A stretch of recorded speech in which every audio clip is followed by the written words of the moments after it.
the offices of leaders and parliaments for the welfare of society and the just government of the people, we beseech you to behold with your abundant favor as your servants whom you have been pleased to call to the performance of important trust in this republic. Let your blessings descend upon us here assembled, and grant that we treat and consider all matters that shall come under our deliberation in so just and faithful a manner as to promote your honor and glory, and to advance the peace, prosperity, and welfare of our country and of those whose interest you have committed to our charge. Amen.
I direct that the bell be rung for another 10 minutes.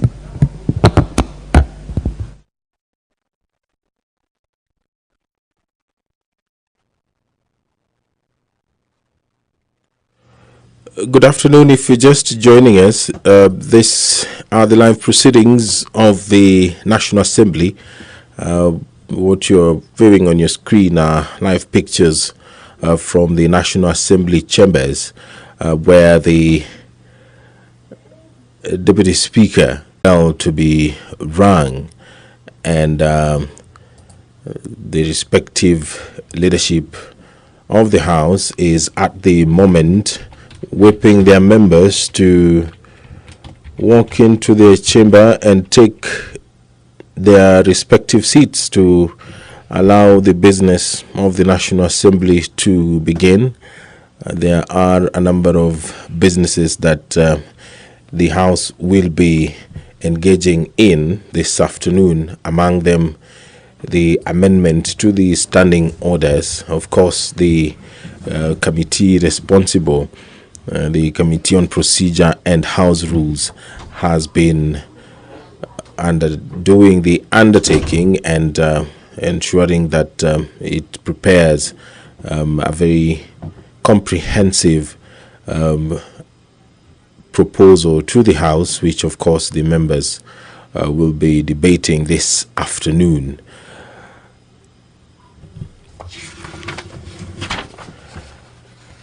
And thereafter, the leader of the majority party will... Quorum has been achieved. Order number 3, messages. Order number 4, petitions. Order number 5, papers.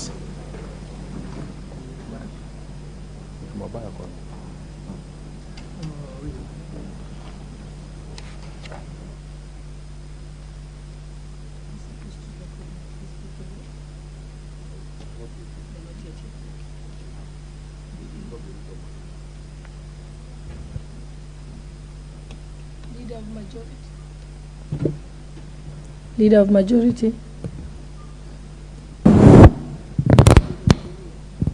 Represented by the Honorable Naomi Wak.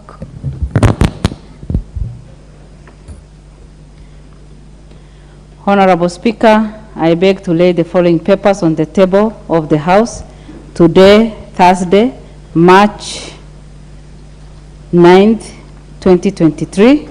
Memorandum on ratification of the Manamata Convention on Mercury from Ministry of Foreign and Diaspora Affairs, reports of the Auditor General and financial statement in respect of the following institution for the year ended 30th June 2020 and the certificates therein. A.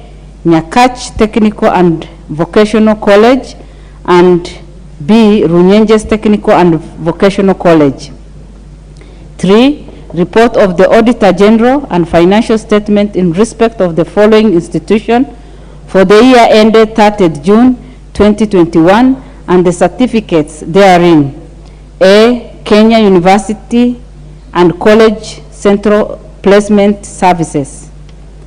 B. Center for Mathematics, Science and Technology Education in Africa.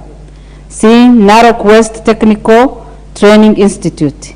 D. Masai Mara Technical and Vocational College. E. New Technical and Vocational College. F. Okame Technical and Vocational College. G. Sirisia Technical and Vocational College. H. Kiptarangon Technical and Vocational College. And I. Kenya National Highway Authority, Road Maintenance Levy Funds. Number 4, reports of the Auditor General and financial statement in respect of the following institution for the year ended 30th June 2022 and the certificates therein.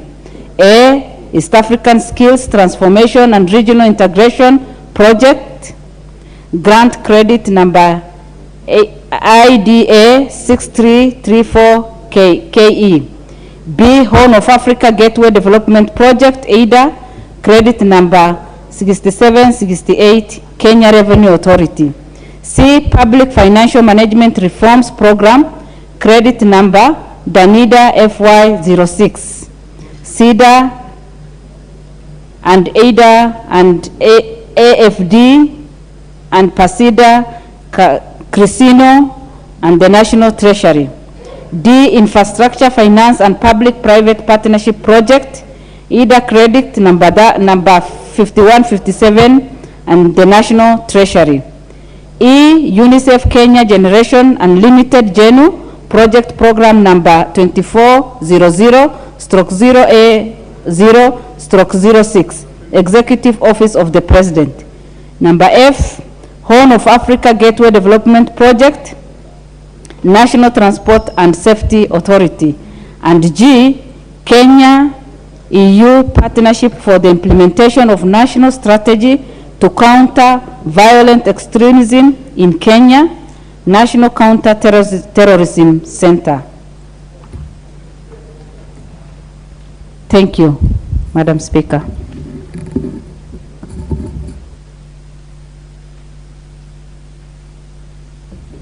Next paper, Chairperson for Public Debt and Privatization Committee, Honorable Abdi Shure. Oh, you're here.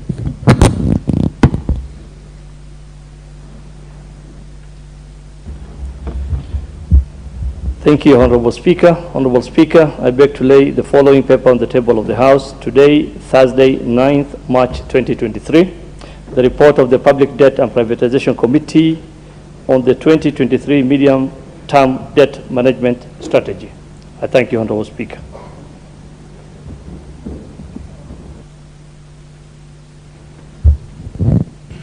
Order number 6, notices of motion.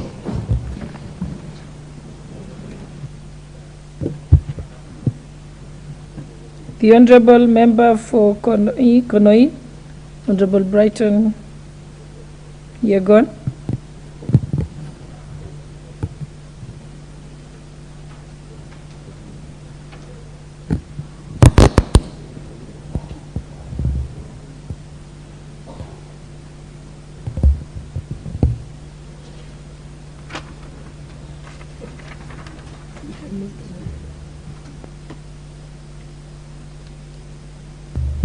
The Honorable Member John Mashua Waithaka, Member for Kiambu. Honorable Madam Speaker, I beg to give notice of the following motion. That aware that Article 43(1)(a) of the Constitution provides that every person has the right to the highest attainable standard of health, including the right to health care services. Further aware that the relationship between the health and education plays a significant role in school attendance rates, concerned the negative effects of poor sanitation, such as parasite infestations, particularly among school children, lead to anemia, stunt growth, and other silent problems, which in turn lead to low school attendance and impact educational standards. Recognizing that, according to research, school-based deworming is one of the most cost-effective interventions that provides a huge range of holistic and social benefits, such as increased school attendance and healthier kids who do better in school while utilizing already existing school structures in administering deworming treatment to school pupils. Recalling that previous programs conducted by the Ministry of Health in partnership with a non-governmental organization called Evident Action have only been piloted in a few selected counties, and that the deworming effects have been uncoordinated and dependent on external support with no clear policy or budgetary framework. Now therefore, this House urges that the national government, through the Ministry of Health, develops a national policy on the deworming school-going children as a crucial part of mainstreaming of healthcare access in the country. Thank you, Madam Speaker.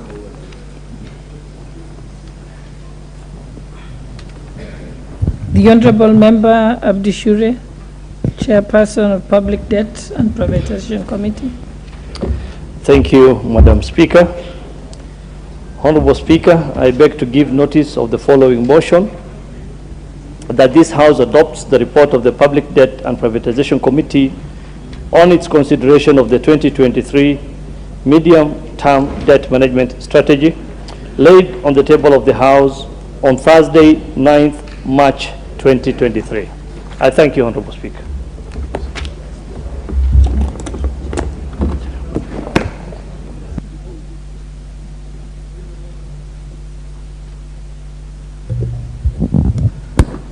What's your point of order?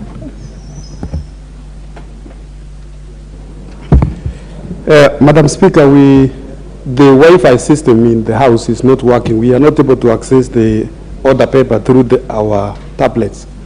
So can you order the clerk to look into, because I've tried many of them and it's not working, and I think it is, yeah.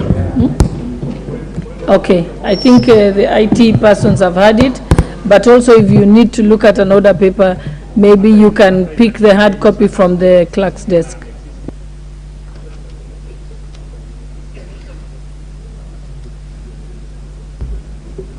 Honorable members, I wish to recognize the presence of the following schools in the public gallery: Mudale Girls High School in Kitui West from Kitui County, Sacho High School, Baringo Central from Baringo County,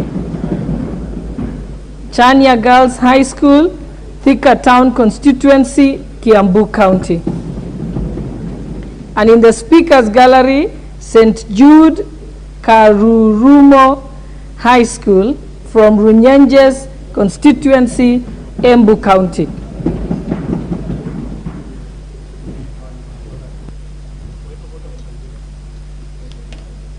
Yes, what's your point of order? Thank you, Madam Speaker. Madam Speaker, my point of order goes with the point of order raised by Mheshimiwa Honorable, the member for Honorable Bowen Kangogo. Could I be in order, Honorable Speaker, looking at what is happening with our systems? Unfortunately, the system is reading Chinese instead of reading any original. And we know, Honorable Speaker, we've had issues with China Square. Could it be an issue that another country has invaded our parliament, Honorable Speaker?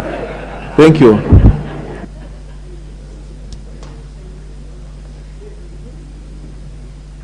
I think once the IT team inform me, then I'll know how to respond to that.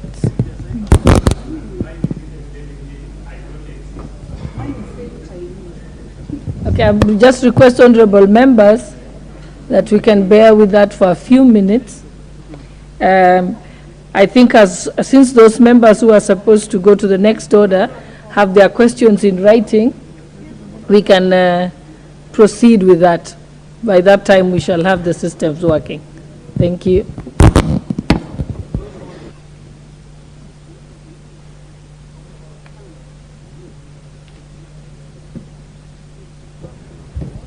What's your point of order, Honorable Kamket?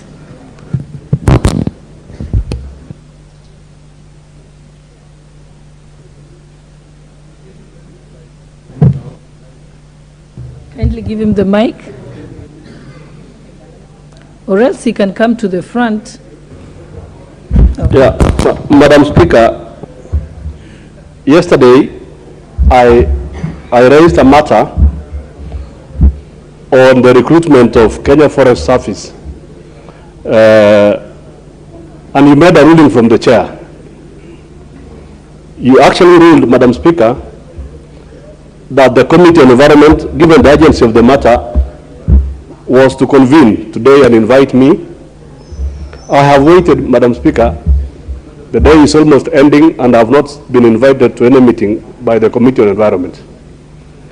And Madam Speaker, yesterday at the recruitment center in Kabarnet, no one from my constituency was recruited. Those who made up to Kabarnet were removed from the line. And I am perturbed, Madam Speaker, at the casual manner in which the committee has taken this matter. We are in this house to represent our people, and the rulings of the chair must be taken seriously. So, Madam Speaker, I beg your indulgence, because I represent those people and they are on my case. And I believe that perhaps may be the case to other members from other constituencies. Well, your point is taken. Honorable Kamket, you are the only one who raised that issue. But I think it's also good to have some initiative, because committees were meeting today and tomorrow. So I think also check that you show up there. Okay, we are done with that topic now, Honorable Kamket. I think we can move to the next order.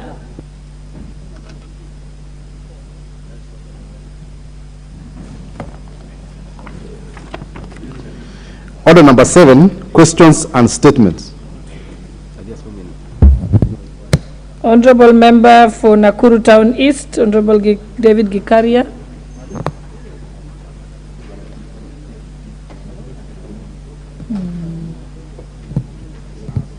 I think we can move to the next order if his Honorable Gikaria is not here. Then the next is Honorable Member for Saboti, Honorable Caleb Amisi.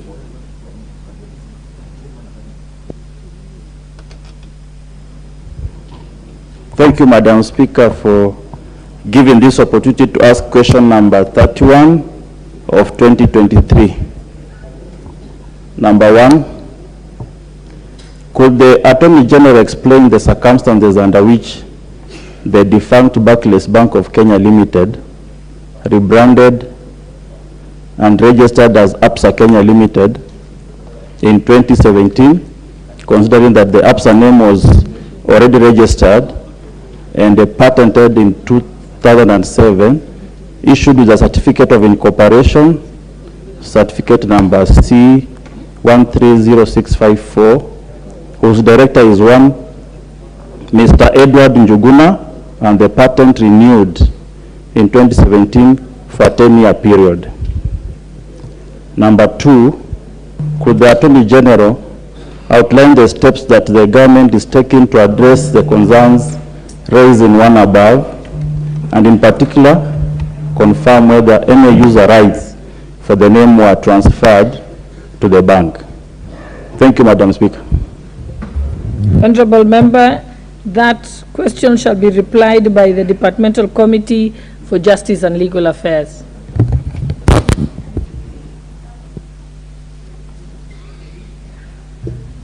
Honorable Member for Homa Bay Town, Honorable Peter Kaluma is not here. It was deferred, okay. And next is the Honorable Member for Mwingi West, Honorable Charles Ngusia.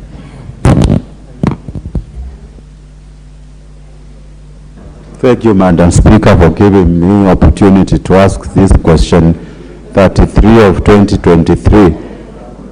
Question 1. Could the Cabinet Secretary explain the status of electricity connection and stored electrification projects to public institutions in Mwingi West constituency under the last mile connectivity program and rural electrification and renewable corporations?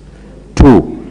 Explain why Kenya Power Mwingi region has been taking inordinately long to undertake repairs and maintenance of the power lines, including replacement of faulty transformers, which has occasioned frequent blackouts in Mwingi West constituency. 3. State the measures that the ministry has put in place to address the low voltages in some parts of the constituency. Thank you, Madam Speaker. Thank you. Next is the Honorable Member for Mandera South, Honorable Abdul Haro. Oh, what's your point of order, Member for Nyandarua?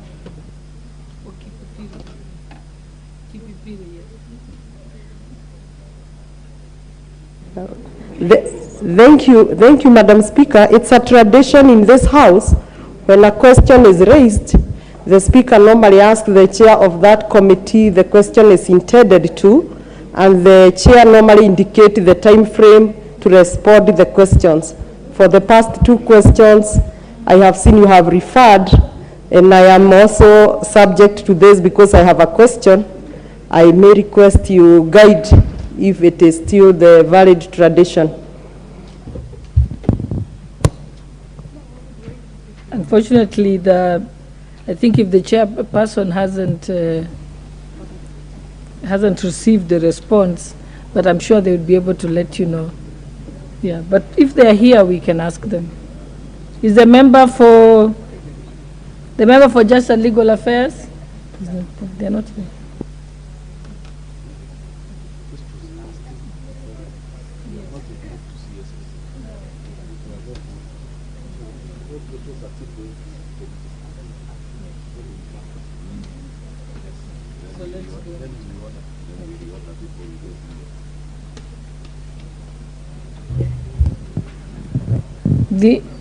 The Honourable Member for Mandera South, Honourable Abdul Haro. Yes, I'm here. Thank you. You may proceed. Thank you, Honourable Speaker. I rise to ask question 034 of 2023. The question to the Cabinet Secretary for Agriculture and Livestock Development. Could the Cabinet Secretary, 1, state the percentage contribution of livestock farming to Kenya's gross domestic product, GDP, the percentage of Kenyans depending on livestock for their livelihoods, and the estimated loss in Kenya shillings of livestock that perished in ASAL counties from the year 2020 to date due to prolonged drought in the country. 2, provide on the foreseeable food insecurities in the said counties, including long-term impact on food security strategies under Vision 2030 and beyond. 3, state the measures that the ministry has put in place to mitigate drought and cushion pastoralists in ASAL regions of the country from effects of drought-related food insecurity. Thank you.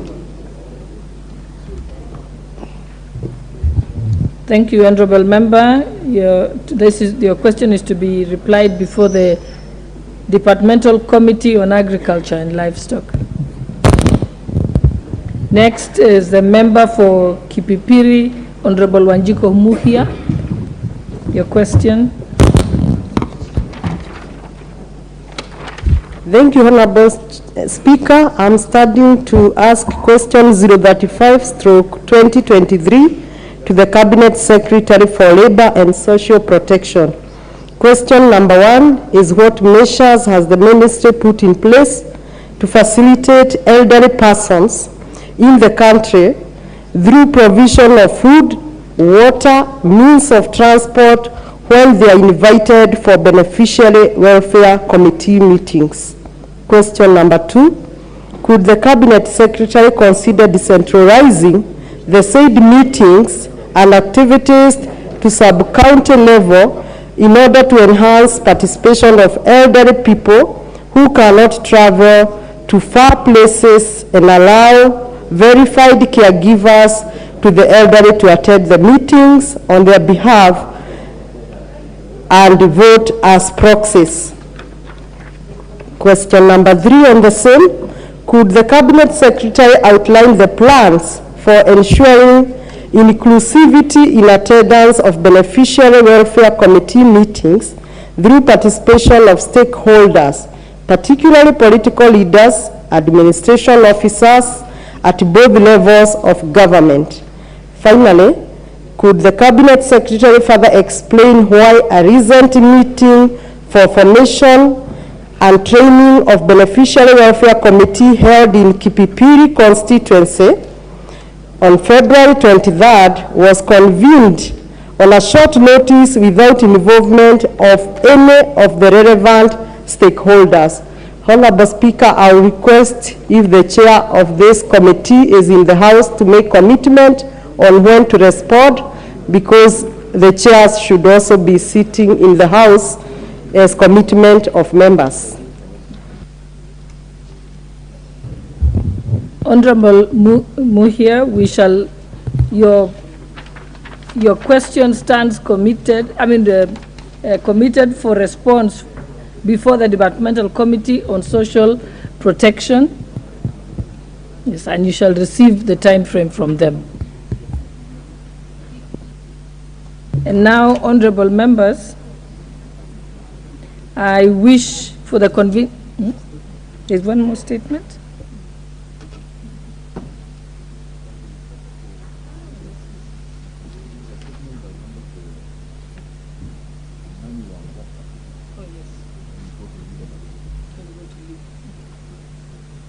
Honorable members, I notice that there is one more statement by the chairperson of the Public Investments Committee on Governance and Education, Honorable Wanami Wamboka. Thank you, Honorable Speaker. I rise to give a statement on the financial state of public universities.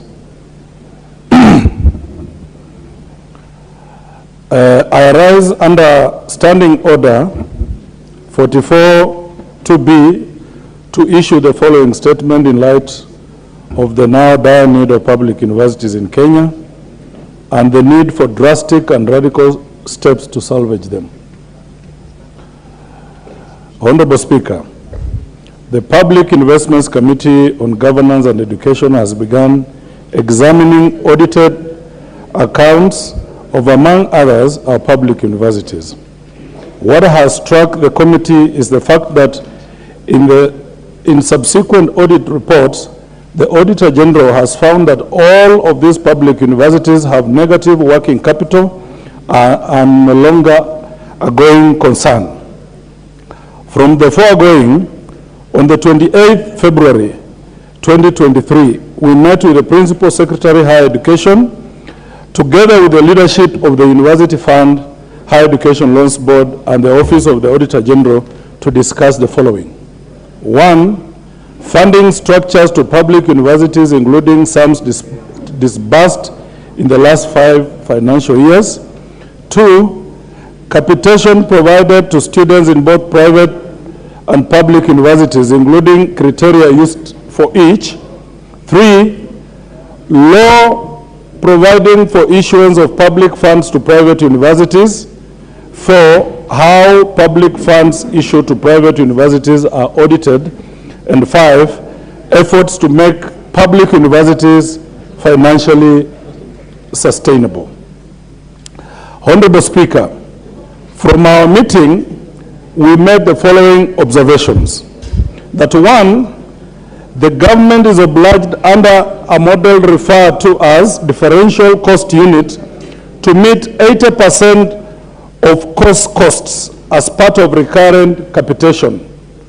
2, the government has failed to meet this obligation, and those disbursed have seen the amounts dropping over the years from 66.4% in 2018-2019 to 48.11% in the current financial year.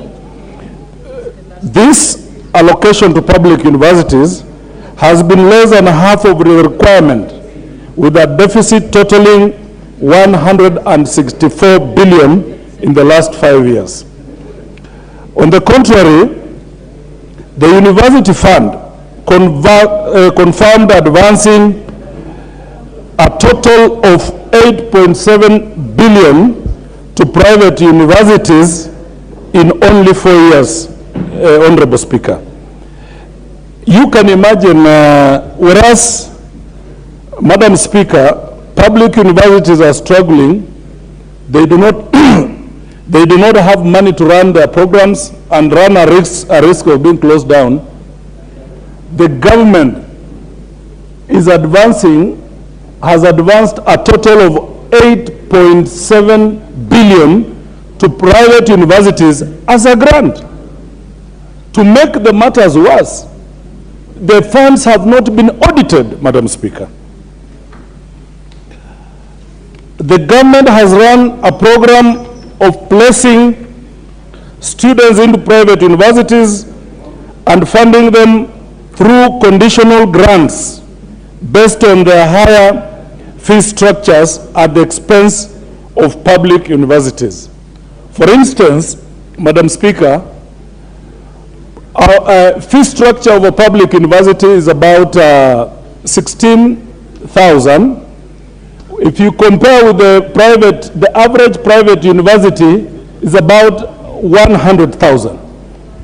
We do not understand why would the government want to place students who are already poor in private universities. The Auditor General did not audit funds sent to private universities, according to them, due to capacity challenges, whereas they have been auditing all the public universities. The ministry has used the existing laws, the University Act 2012 and the Help Act 1995, at a free hand to allow placement of students to private universities based on the definition of universities as being both public and private, despite public university now having capacity to absorb all government-sponsored students. It beats logic, Madam Speaker, why the government continually through coups want to place students to private universities, whereas public universities are dying. The Kenya Universities and Colleges Central Placement Service has allowed students to select courses from whichever university, point of order, Leader of Majority. Despite their... Honorable Speaker, you know, I can see many of us are struggling to follow what the Honorable Member is reading in the statement. I just wanted a clarification from the Honorable Member whether this is a personal statement or it is a statement on behalf of the committee he chairs, because I know he's a chair of the PIC Committee on Governance and Education, because I can see it's quite a long statement, and I don't know if it is a committee statement. Should we be doing this as a statement or as a report of the committee that can be tabled before this House, debated with recommendations, offering solutions to the country? Because a statement, if it's a personal statement, then we can allow him to read the 5 pages. But if it's a committee statement, then he needs to clarify what it is. Is it a report? Is it a statement? Or what is it? Honorable Speaker, I'm giving a status report on behalf of my committee, which was approved by your office. All of us would understand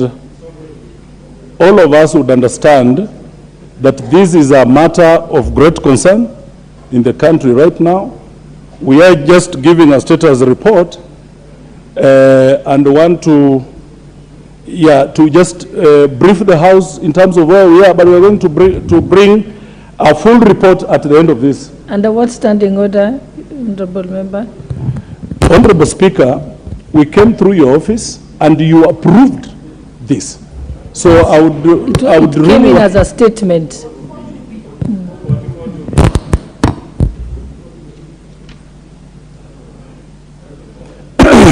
So, Honorable Speaker, may I proceed? That the Kenya Universities and Colleges Placement Service has allowed students to select courses from whichever university despite their differing financial backgrounds. The criteria envisaged under Section 56(3) of the Universities Act should not allow a public platform to be used to place students in private universities despite capacity existing in public universities.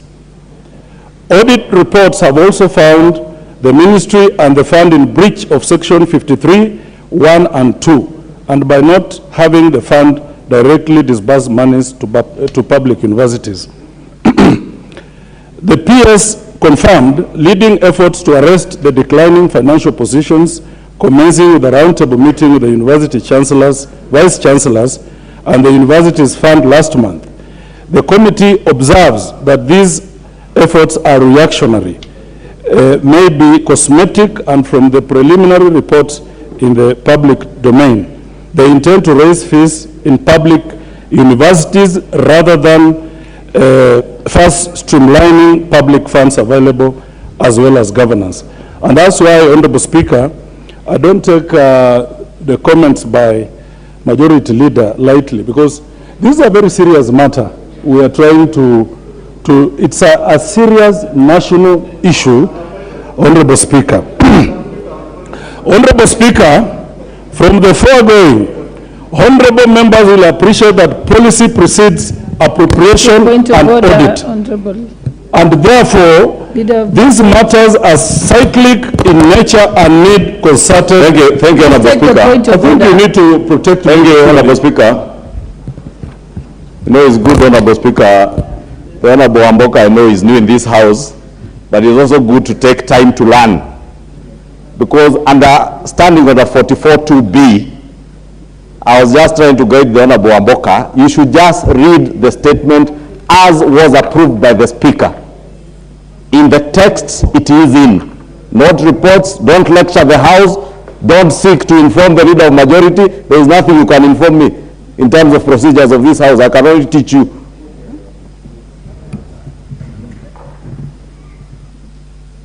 Speaker, you need to protect me from the majority leader. You need to protect me from the majority leader. I have a right. You may have been here longer, but you do not know for how long I'll be here, Honorable Ichungwa. Okay, Honorable. So, Honorable Speaker,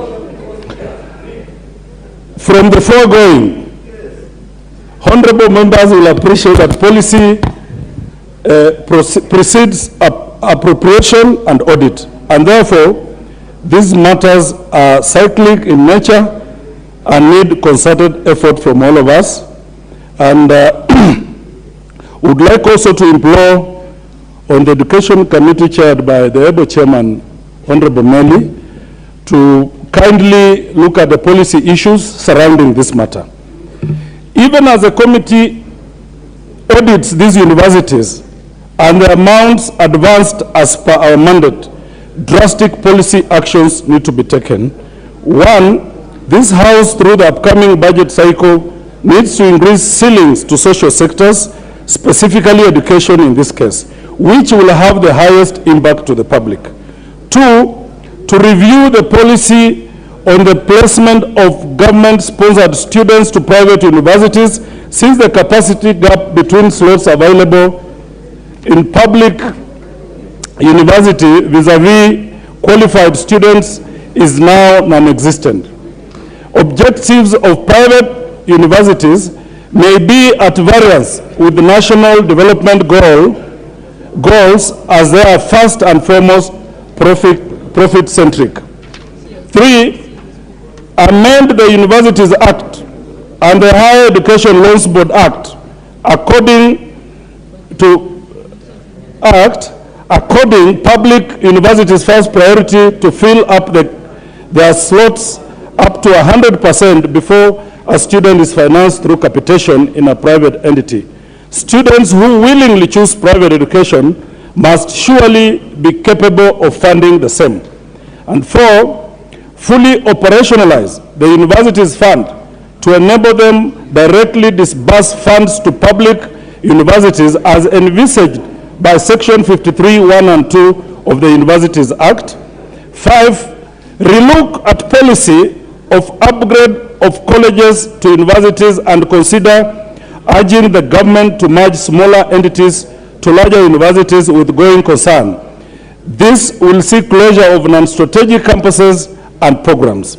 6, standardize corporate governance in public universities and work with the ministry through the Universities Fund and devise means of sustainability of these public universities, including optimization of idle assets, of which the committee has been seeing in their books of the accounts. Honorable Speaker, this is an urgent matter, and if not arrested, we'll see the collapse of this critical service, that they should ideally provide human capital to power the economy. The education system must be salvaged. I must confirm that the Public Investments Committee on Education and Governance has already requested for a special audit on all funds issued to private universities under the aforementioned scheme, and I undertake that the committee's report will leave no stone unturned towards ensuring sustenance of these public institutions. Thank you, Honorable Speaker. Thank you, Honorable Member. I think the challenge had been the first line of your statement, just confirming under which standing order.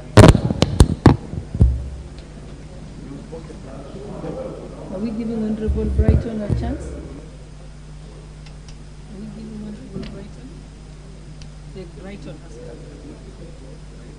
He's here. Wants to speak. Tell him this guy has a short speech. So we just will go over the business. Okay, yes. Okay. Leader of majority.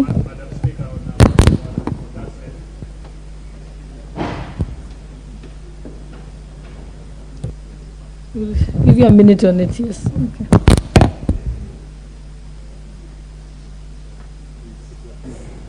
Thank you, Madam Speaker. Madam Speaker, I just wanted to make a comment on the status report by the chair on PIC education and governance.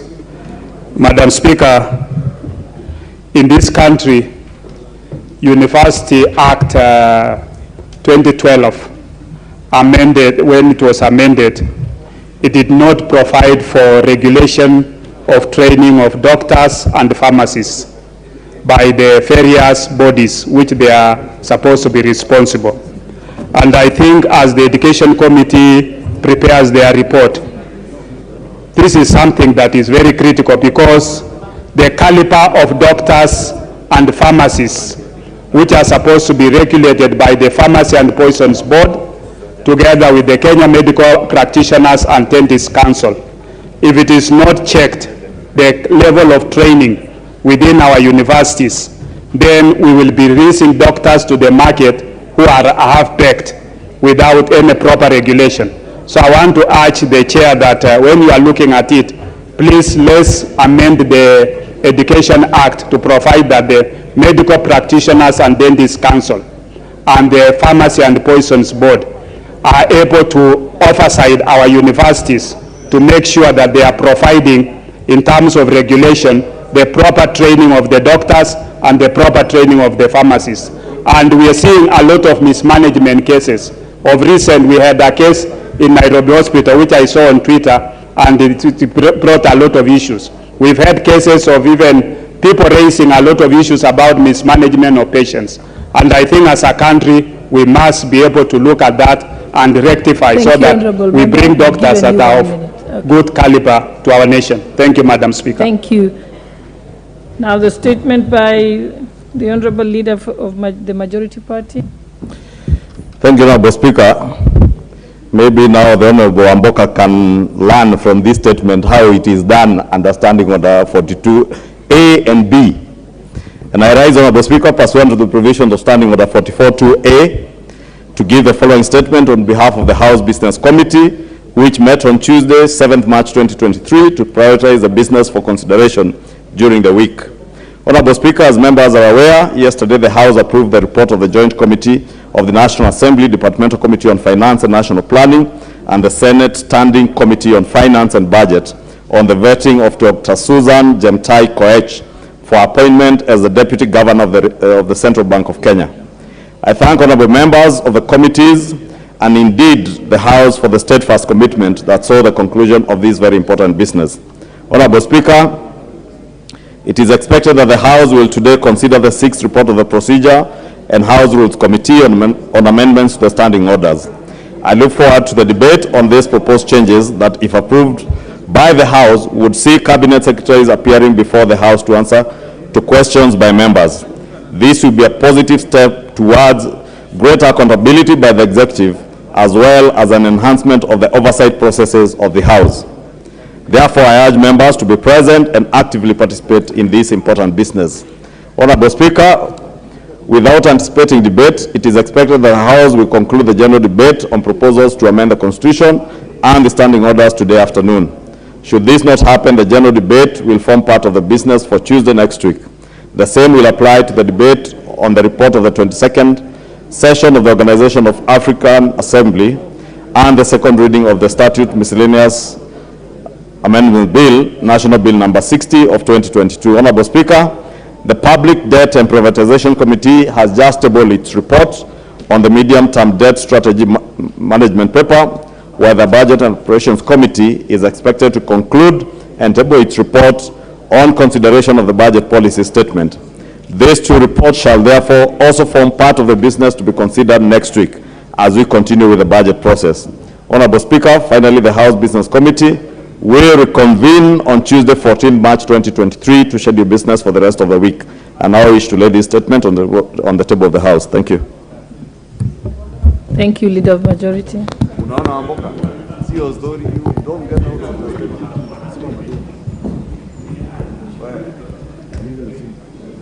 Honorable members, I wish to introduce to you a delegation seated in the Speaker's gallery on the front row from the Parliamentary Service Board of the Kingdom of Eswatini. Eswatini, yes. The delegation, I was informed that it's Eswatini. The delegation comprises of the following persons: the Right Honorable Madame Lindiwe Dlamini, who is the Senate President. The Honorable Mufuatwa Dalimini, also Senator. The Honorable Victor Malambe, Member of the House of Assembly. The Honorable Jabuleli Mashwama, Board Member. The Honorable Lobiseli Dolovu, Board Member. Mr. Benedict Saba, Clerk of Parliament. Honorable members, the delegation is also accompanied by members of staff and other officials who are partnering with the Parliament of Eswatini in their capital projects. Honorable members, the delegation is in the country on a visit to learn about the process and approaches that the Kenyan Parliament undertook to have all its facilities in place and understand the roles and duties of the Kenya Parliamentary Service Commission and the synergy between the Commission and the larger public service. Honorable members, on my own behalf and on behalf of the National Assembly and the Right Honorable Dr. Moses Wetangula, who is not with us today, I welcome them to Parliament and wish them a fruitful engagement for the rest of their stay in the country. Thank you, honorable members. I also wish to recognize the presence in the public gallery of two schools, one St. Mary's Ruaraka from Roysambu constituency, Nairobi County, and two, Githinji Secondary School from Kinangop constituency, Nyandarua County. I also want to recognize the presence in the public gallery also of Kakamega County Assembly staff. And I think I would have to wait for their names. Okay. We shall recognize them when I receive a full list. Thank you, honorable members.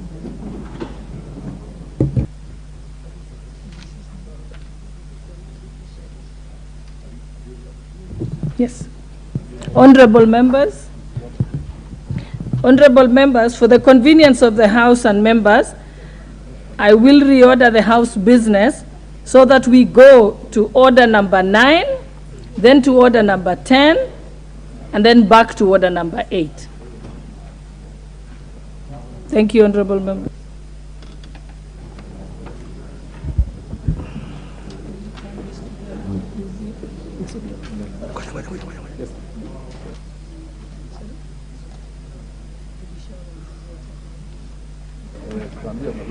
Order number 9, motion, report on the consideration of the amendments to the standing orders. General debate.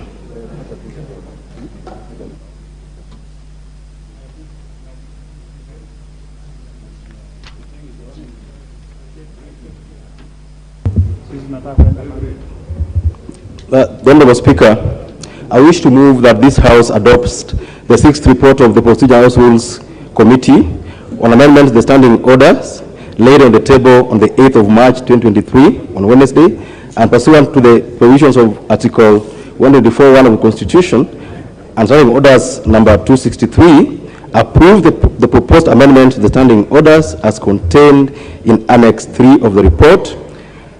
2, resolves that the amendments agreed to in the Committee of the Whole House and approved by the House shall take effect on Thursday, 23rd March 2023. 3, further resolves that the questions pending reply as at commencement date shall be disposed of by respective committees. And 4, that further amendments relating to the naming of various committees be adopted as has been circulated. Madam Speaker, our Constitution at Article 125 provides that either Houses of Parliament or any of its committees has the power to summon any person to appear before it for purposes of giving evidence or providing information. Madam Speaker, further Article 125, Madam Speaker, Article 153 requires CSS to appear before the House of Parliament and its committees to give reports or answer to any questions that may arise.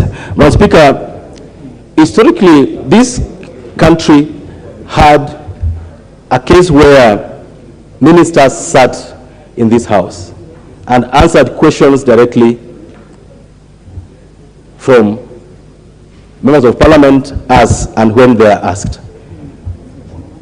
Madam Speaker, since the new Constitution came to be, it's been very difficult for us as a Parliament to get answers from Cabinet Secretary, Madam Speaker.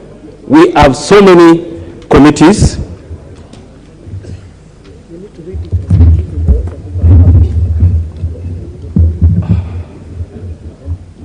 I read it. Madam, I'm so clear in my mind, Madam Speaker, that I've read the motion as appears in the order paper. I'm sure the table may be confirmed. I've read the motion the way it appears in the order paper. Yes, you have. That's what I've done. Yeah. I did it the way it appears in the order paper. I'm sure that the table should, the table is trying to, the table is confusing me, Madam Speaker. So, Madam Speaker, the point I'm trying to make is that with so many committees running to 40 committees, it's been very difficult to track and follow what happens in this committee, Madam Speaker, based on what the new Constitution brought. That every minister, every CS appears in these committees. Sometimes they appear at cross purposes, Madam Speaker. It's been difficult to ensure that members of Parliament are able to hold the executive to account because of this situation, Madam Speaker. Madam Speaker, you've seen laxity on the side of Cabinet Secretary because we have no sanctions. A minister comes before a committee with answers that are incomplete. You are harassed, there's nothing you can do. You can't send him away. You can't chase him. Madam Speaker, before, if a minister appeared before the House with half-baked answers or incomplete answers, Madam Speaker, the Speaker had the power to send them away, not to appear in the House for even 2 weeks, 3 weeks, or even a month. Madam Speaker, now we don't have a chance. As a minister appears, a CS appears before a committee, provides half-baked answers, we have no recourse, we don't know what to do. Madam Speaker, we've had it where 10 years down the lane, sometimes Kenya doesn't even know the minister for whatever portfolio because of this situation, Madam Speaker. Madam Speaker, we want Kenyans to know what the Parliament is doing. The only way for this to happen is to have the ministers coming before this House, answering questions before this House, so that people, the Kenyans, get to know that Parliament is working, Madam Speaker. Madam Speaker, there's been laxity on the side of the CSS, Madam Speaker. Comparative analysis shows that where ministers or executive appears before a House as a whole, there is more oversight, Madam Speaker, there is more scrutiny, Madam Speaker. The ministers take their work more seriously, as opposed to where now they appear before a few members of Parliament, 19 or 20 of them, and they feel they have done their duty. Madam Speaker, currently, CSS feel that they only owe allegiance, or they only should answer questions from members of the repressive committees, so that if a member of Parliament from Funyula, my friend Owundo, asks a question to the CS in charge of Interior, but the Interior Minister only sees the 19 members every day, he thinks that he should not be held accountable by the Honorable Owundo because there's no way he meets him. He thinks that the few members who approve his budget are the only ones who should be asking questions, Madam Speaker. We want to subject ministers to the power of the whole House anytime, any day, Madam Speaker, and that's why in the proposed running orders, Madam Speaker, we are proposing that the Speaker will designate a place in this Assembly where every Wednesday afternoon, the CSA will appear before us to answer questions asked by members at the previous week, Madam Speaker. So what's going to happen is that every afternoon, Wednesday afternoon, we'll convert this House to a place where ministers answer questions. Madam Speaker, we provided that the Majority Leader will be telling us 1 week before that the following week, the following ministers will appear before the House to answer questions asked by members, Madam Speaker. On the same day, Madam Speaker, members will have a chance to ask supplementary questions on their feet.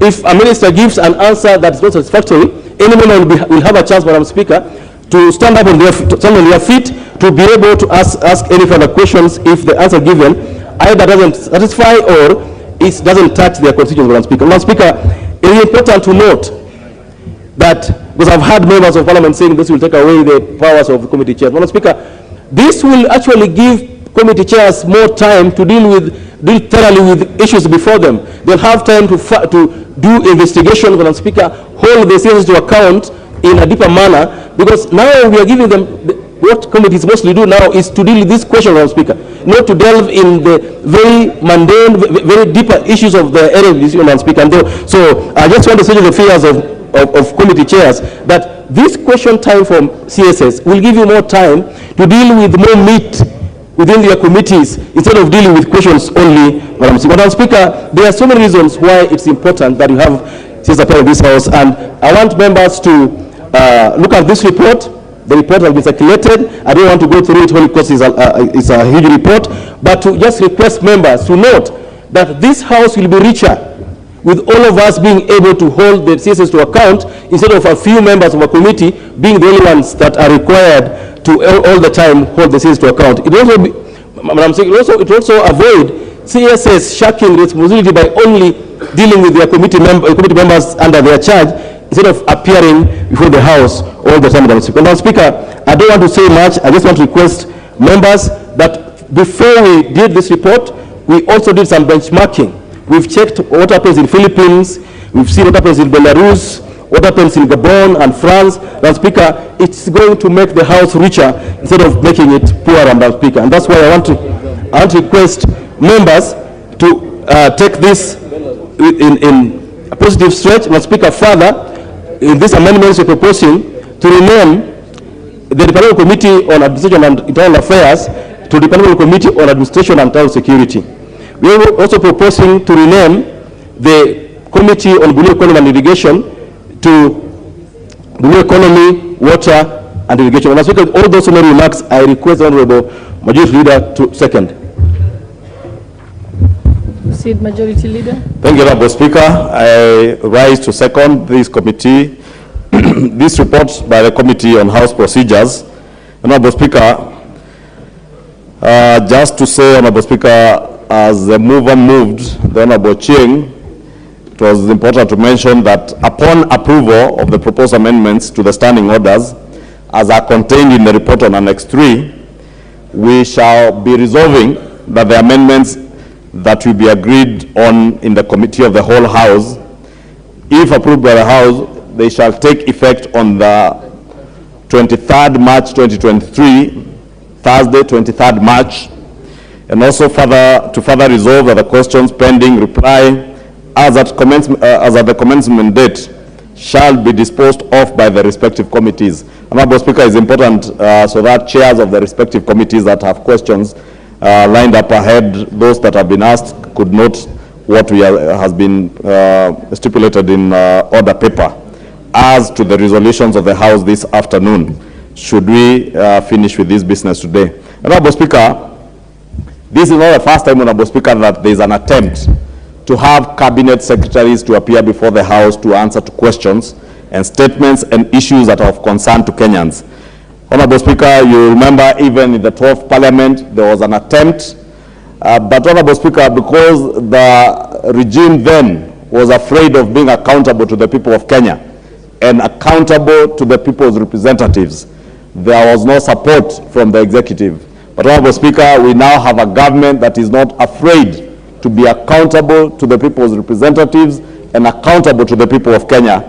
And that is why these proposals have support even from the executive, because we have an executive now that intends and has told the people of Kenya they intend to be accountable to the people of Kenya. And they have no fear to appear before the House and to answer to questions that have been raised by members of the committee, members of the House, either to cabinet secretaries on issues that pertain to the welfare of the people we represent, or even to articulate government policy, Honorable Speaker, on matters that relate to the governance of our country. Honorable Speaker, it has been difficult under the current circumstances for chairs of committees to come and answer to questions on matters that really are not under their purview. And therefore, Honorable Speaker, I do not want to say much, because I know there are members, Honorable Speaker, who are to appear before the Budget and Appropriations Committee. I therefore don't want to take much of our time, and I therefore beg to second and ask that cabinet secretaries to now be prepared. Should we finish with this business today, after the 23rd of March, then they must all be prepared to come and answer questions from the people of Kenya. And to re-emphasize that these questions are not questions by members of Parliament or from members of Parliament, because members of Parliament will be bringing questions that they have been sent by the people that they represent. And the cabinet secretaries must come well prepared.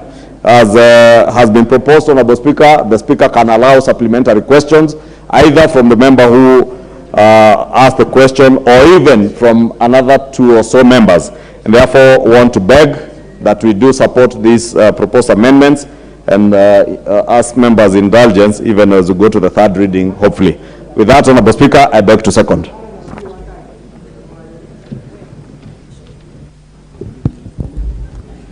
Honorable members, I now propose the question that this House adopts the 6th report of the Procedure and House Rules Committee on the amendments of the standing orders, laid on the table of this House on Wednesday, 8th March 2023, and pursuant to the provisions of Article 124(1) of the Constitution and Standing Order number 265.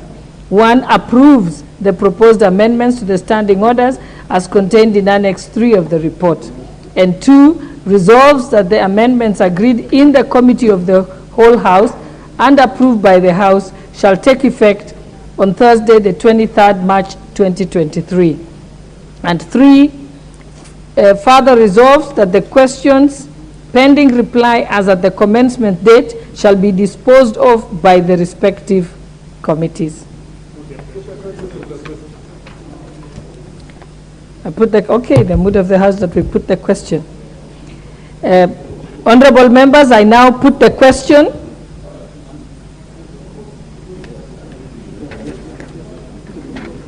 that this House adopts the 6th report of the Procedure and House Rules Committee on the amendments to the standing orders laid on the table of the House on Wednesday, 8th March 2023, and pursuant to the provisions of Article 124(1) of the Constitution and Standing Order 265, 1 approves the proposed amendments to the standing orders as contained in Annex 3 of the report. 2 resolves that the amendments agreed to in the Committee of the Whole House and approved by the House shall take effect on Thursday, the 23rd March 2023.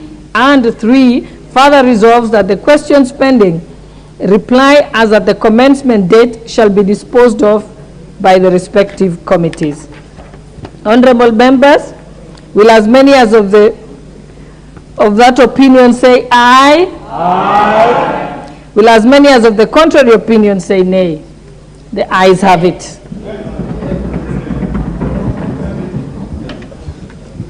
Order number 10, Committee of the Whole House.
Honorable members, we are considering the procedure from the amendments to the standing orders. Okay, read.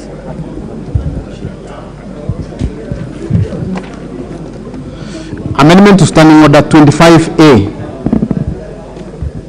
I propose the question that the amendments to Standing Order 25A be now approved.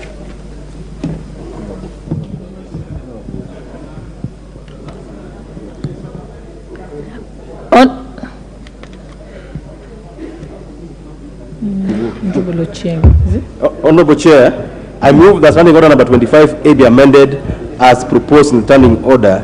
Madam Speaker, this is just for the Speaker to designate a place where the Cabinet Secretaries will be coming to answer the questions, and this time round we're including all the Cabinet Secretaries apart from the Cabinet Secretary for Finance. Madam Speaker, I move.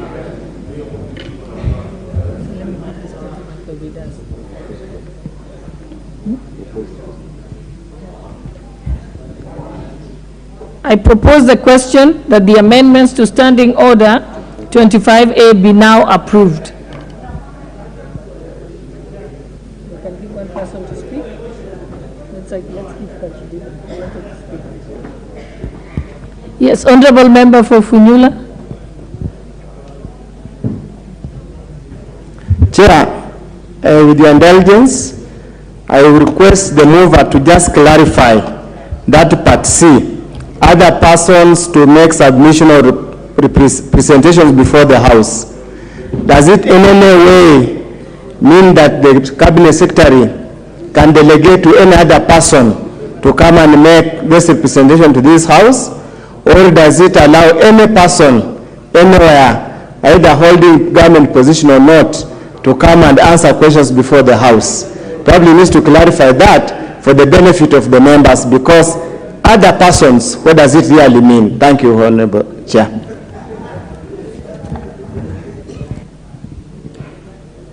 Yes, the mover. Madam Chair, these amendments relate purely to cabinet secretaries, and so I just want to assure the member that that particular paragraph is meant, for example, some years back, the last parliament, we had the Honorable His Excellency Jakaya Kikwete come to the country, and we had to get a place for him to address the assembly. That's what we meant. That kind of visitors, if they were here, then they would be allowed in the chamber under that subsection, but not any other public officer that is not the cabinet secretary, Madam Speaker. Thank you.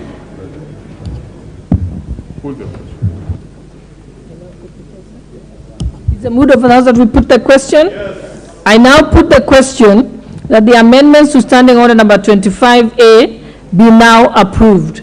Will as many of the other opinions say aye? Aye. Will as many as of the contrary opinion say nay? The ayes have it. Amendment to Standing Order 30. I propose the mover. Okay. Mr. Speaker, I beg to move that the Standing Order number 30 be amended as proposed in the order paper. Mr. Speaker, the idea here is just to ensure that on Wednesdays of every week we have time between 2:30 or just after 4 p.m., 9 p.m. So the amendment just to enable the Speaker of the day to extend the times of sitting to accommodate the coming into the House of the Cabinet Secretaries, Madam Speaker. Nothing more.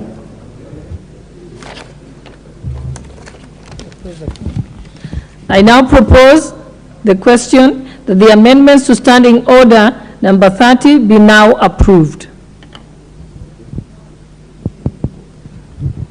We put the question? Yes. I now put the question that amendments to Standing Order number 30 be now approved. Will as many as of that opinion say aye? Aye. Will as many as of the contrary opinion say nay?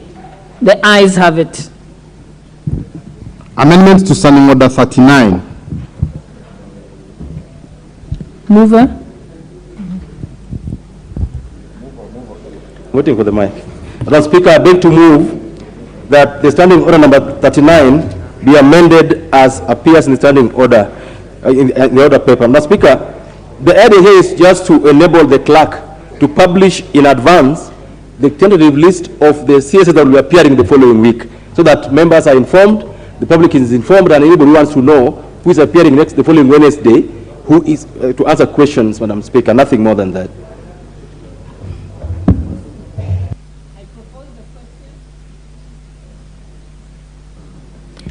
I propose the question that the amendments to Standing Order 39 be now approved. I now put the question that the amendments to Standing Order 39 be now approved. Will as many as of that opinion say aye? Aye. Will as many as of the contrary opinion say nay? The ayes have it. Amendments to Standing Order 40.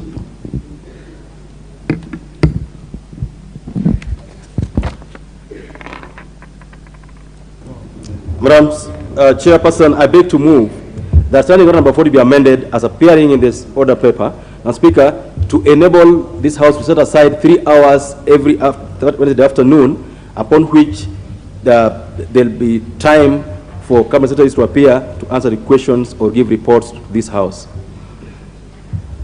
So the idea there is to just set aside the 3 hours on Wednesday afternoons. I now propose the question that the amendments to Standing Order 40 be now approved. I now put the question that the amendments to Standing Order 40 be now approved. Will as many as of that opinion say aye? Aye. Will as many as of the contrary opinion say nay? The ayes have it. Amendments to Standing Order 42A. Mover. Chairperson, Madam Chairperson, I beg to move that Standing Order number 42A be amended as appearing in the order paper. Well, Madam Chairperson, this is to principally allow questions to be replied to before the House and before the committees, and to allow references to committees in part with the shift to questions being replied to in the House. Before it was committees, now it is before the House. I now propose the question that the amendments to Standing Order 42A be now approved.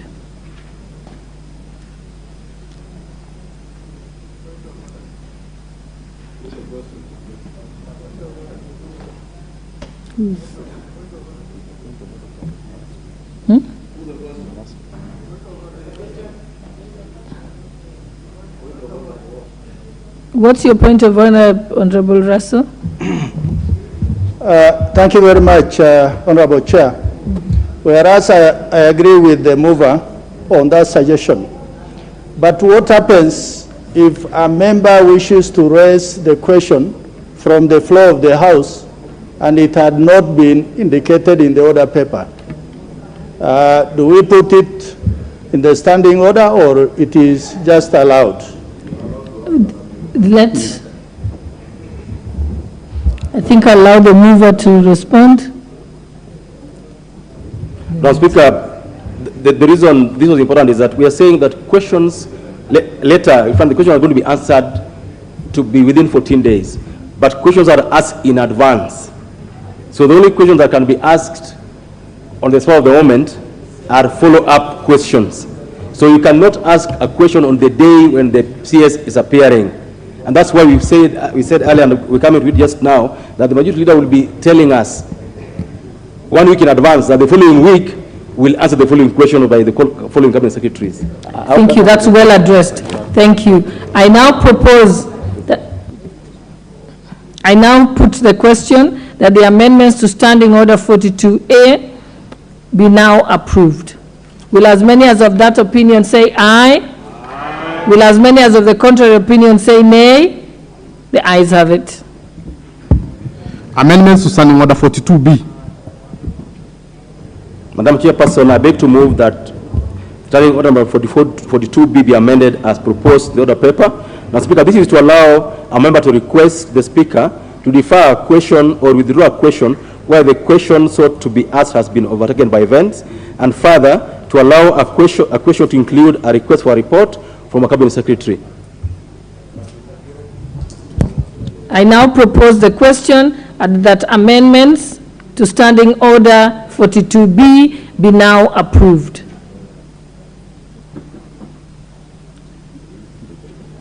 I now put the question that amendments to Standing Order 42B be now approved. Will as many as of that opinion say aye? Will as many as of the contrary opinion say nay? The ayes have it. Amendments to Standing Order 42C. Madam Chairperson, I beg to move that the amendment to Standing Order 42C be made as proposed in the Standing Order. Now, Speaker, this is largely about the manner of disposal of the questions, in terms of the Cabinet Secretary being able to provide physical and electronic copies of a reply to a question, alongside coming to answer the question on the floor of the House.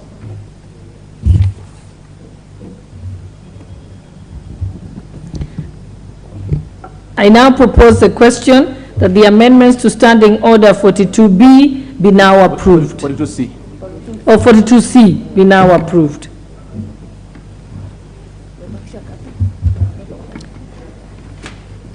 I now put the question that the amendments to Standing Order 42C be now approved. Will as many as of that opinion say aye? Aye. Will as many of that opinion say nay? The ayes have it.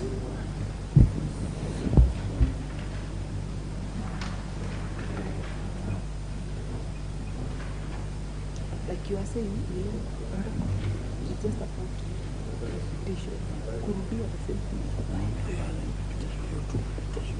It's like tongue twisters. Yeah.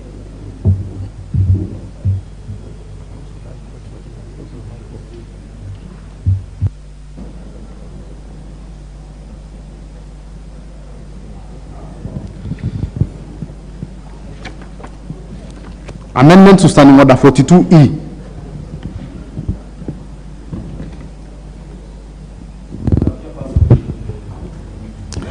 Chairperson, I beg to move that Standing Order 42E be amended as proposed. And the reason for this amendment, Madam Chairperson, is to require the Cabinet Secretaries to provide replies to questions within 14 days of their being asked, and where there's an urgent question, provide an answer within 48 hours. I now propose the question that the amendments to Standing Order 42E be now approved. I now put the question that amendments to Standing Order 42E be now approved. Will as many as of that opinion say aye?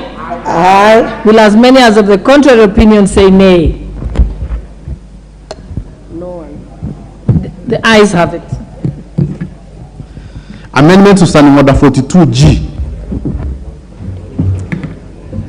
Honorable Chairperson, I beg to move that Standing Order 42G be amended as proposed standing orders, Madam Chairperson, provide for replies to questions directed to commissions or independent offices to be given before committees. Madam Chairperson, we thought that independent offices and commissions do not rank as Cabinet Secretaries, and therefore questions directed to them would still be answered before the respective committees. That is the import of that amendment. I propose the question that the amendments to Standing Order 42G be now approved. I now put the question that the amendments to Standing Order 42G be now approved. Will as many as of that opinion say aye? Aye. Will as many of the contrary opinion say nay? The ayes have it. Amendment to Standing Order 216. Madam Chairperson, I move that Standing Order 216 be amended as proposed in the standing orders, in the order paper. Now, Speaker, as you may have realized, Madam Chairperson, as you may have realized, to effectuate these amendments, a number of roles are assigned to the majority leader, or leader of majority party. But, Madam Speaker, we are contemplating that where the government is formed by the minority party, the minority leader should be able to perform those functions. That's why this particular amendment is to provide for the functions of the majority with regard to questions to be discharged by the leader of minority in the event that the minority forms national government. Thank you. I propose the question that the amendments to Standing Order 216 be now approved. I now put the question that the amendments to Standing Order 216 be now approved. Will as many as of that opinion say aye? Aye. Will as many as of the contrary opinion say nay? The ayes have it.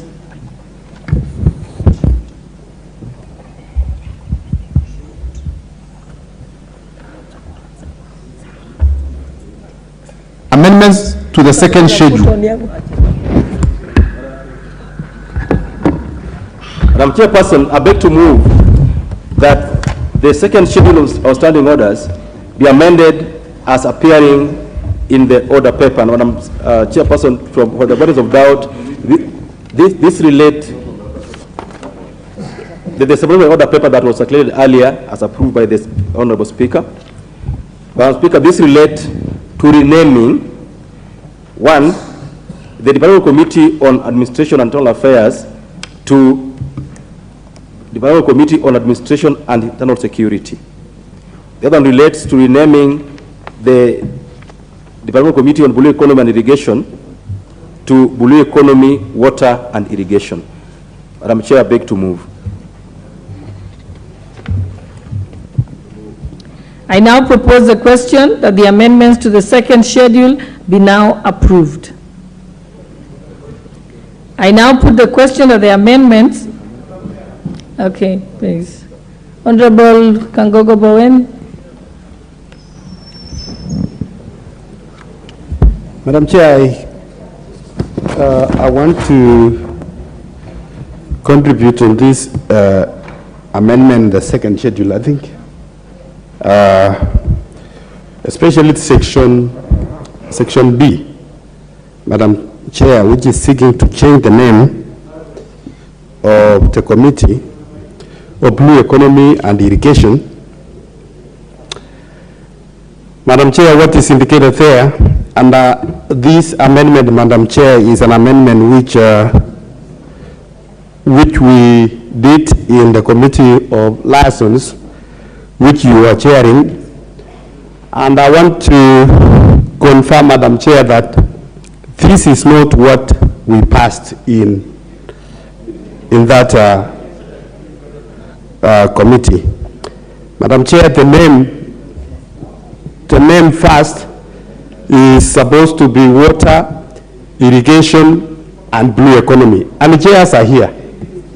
We have chairs who can bear me witness. So it's supposed to be water, irrigation, and blue economy. That is what we approved. But again, Madam Chair, I have seen that maybe your clerks or the chair, the liaison committee, they amended some things because there was even further amendments, Madam Chair, which was even seeking a further mandate of this committee. Madam Chair, the committee which you chaired gave the Committee of Blue Economy the mandate of maritime affairs. The maritime affairs, Madam Chair, and the chairs who are here, we passed a resolution. And Madam Chair, to remove the maritime affairs from Committee of Transport to Committee of Blue Economy.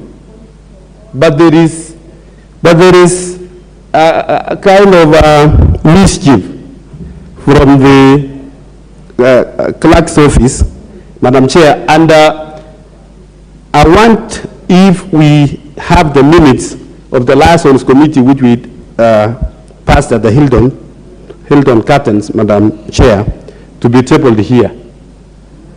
So I don't know why this amendment or the amendment of the Liaisons Committee were mutilated and were not passed as per what we agreed.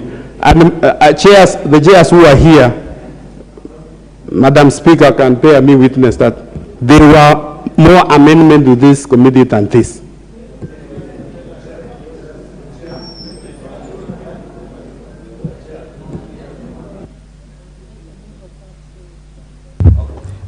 Chair, as regards to the order of the name of the committee, instead of water, blue economy and irrigation, it's just, I want to persuade the chairperson, it's just a matter of nomenclature. If you look at our second schedule, blue economy appears as the second committee, departmental committee under that, and they wanted to retain it that way.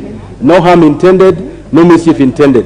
So I want to request the chairperson to just accept that we call the committee blue economy, water and irrigation. It doesn't in any way interfere with its jurisdiction or mandate. It makes it tidier for naming and nomenclature and our standing orders. Nothing more than that.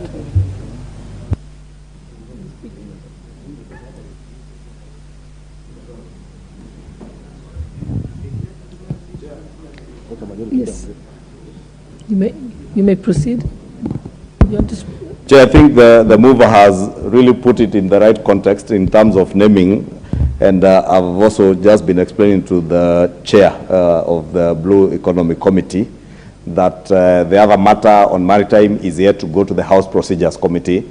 So the liaison committee, the changes to the standing orders are domiciled in the House Procedures Committee, not the liaison committee. Therefore, as at when it goes to the House Procedures Committees and it is passed, maybe that's when it can come. Name is what? Yeah. May I now put the question? I now put the question that the amendments to the second schedule be now approved. Will as many as of that opinion say aye? Aye. Will as many as of the contrary opinion say nay? The ayes have it. Can call the mover.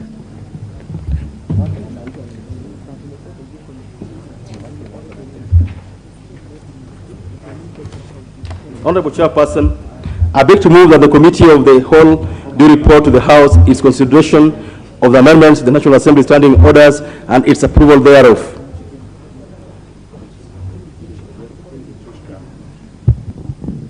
I put the question, which is that the committee do report to the House its consideration of the amendments to the National Assembly standing orders and its approval thereof. Will as many as of that opinion say aye? Aye. Will as many as of the contrary opinion say nay? The ayes have it.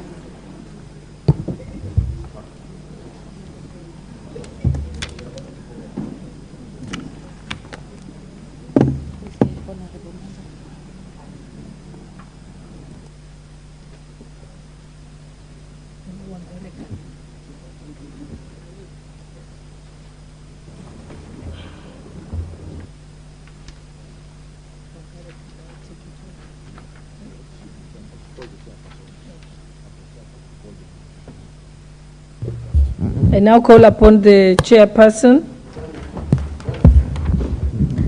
Honorable Speaker, I beg to report that the Committee of the Whole House has considered the amendments to the National Assembly Standing Orders and approved the amendments to the National Assembly Standing Orders. Mover, you may reply. Honorable Speaker, I beg to move that the House do agree with the committee in the said report, and also request Honorable Mboko to second the motion for agreement with the report of the Committee of the Whole House. Honorable Speaker, I second. I now propose the question, which is that the House do agree with the committee in the said report. May I put the question? I now put the question, which is that the House do agree with the committee in the said report. Will as many as of that opinion say aye? Aye? Will as many as those of the contrary opinion say nay? The ayes have it. Order number 8, motion, report of the 42nd session of the Organization of Africa, Caribbean, and Pacific States and the European Union Joint Parliamentary Assembly.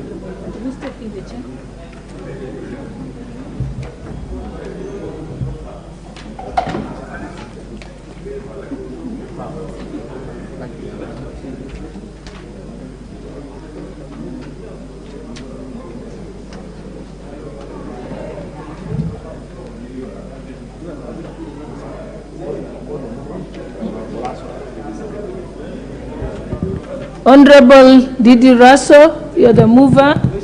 You may proceed.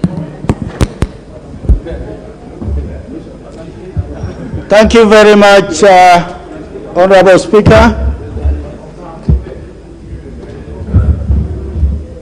Report on the 61st session of the Organization of African, Caribbean, Pacific States, OACPS Parliamentary Assembly, and the 42nd session of the OACPS EU Joint Parliamentary Assembly held in Maputo, Mozambique from 25th October to 2nd November 2022.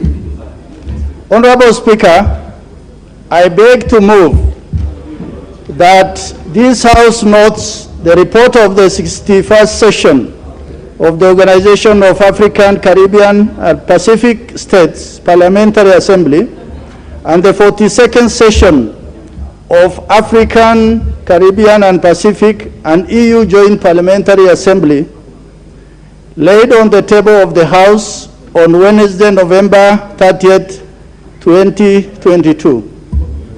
Honorable Speaker, the Kenyan delegation to this particular important assembly was led by the indomitable, the Honorable Gladys Boshole, the Deputy Speaker of the Kenyan National Assembly.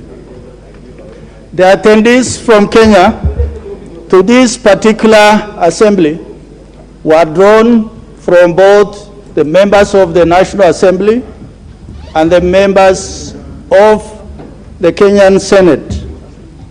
Also taking into consideration across the divide, the members of both the opposition and the governing side. Honorable Speaker, the OACPS is a very important organization for the Republic of Kenya because it is through this particular organization that we have been able to get UNEP United Nations Environmental Program in 1972 to Kenya. And also, it is through this important organization that we have been able to get the Kenyan nomination to the Security Council in the year 2021 as one of the 15 non-permanent members. So for that reason, this is a very important organization that we as Parliament of Kenya must take note. Honorable Speaker, for the information of the House, the OACPS EU Joint Parliamentary Assembly, formerly referred to as ACP EU Joint Parliamentary Assembly, is one of the organs of joint institution established under the Cotonou Agreement. Honorable Speaker, the Cotonou Agreement, which came after the Georgetown Agreement of 1985, where actually the ACP itself was formed, is a precursor to what we are witnessing today between the cooperation between African, Caribbean, and Pacific states and the members of the European Union. Honorable Speaker, the Cotonou Agreement is a treaty between the European Union and the African and Caribbean states. It is only Cuba that actually is in that region, but is not a member of this organization. The main objective of partnerships is about sustained development, eradication of poverty within its member states. Honorable Speaker, the ACP EU Joint Parliamentary Assembly comprises more than 320 members of parliament from the 79 Organization of African, Caribbean, and Pacific states and members of the European Parliament, drawn from the 27 member states of the European Union. Honorable Speaker, before the exit of the UK, there were 28 members in the European Union Parliamentary Assembly, but now there are only 27. Honorable Speaker, the main objective of this partnership is fundamental in us trying to understand what is it that it is based on.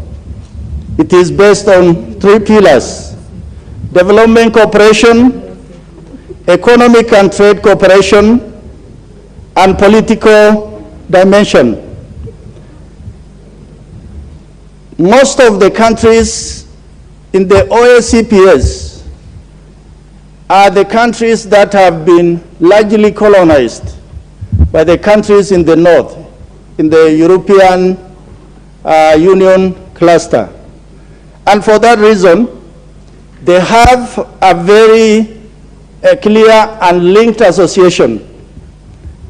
And it is for that reason they are able to cooperate on matters to do with development because it is in their interest.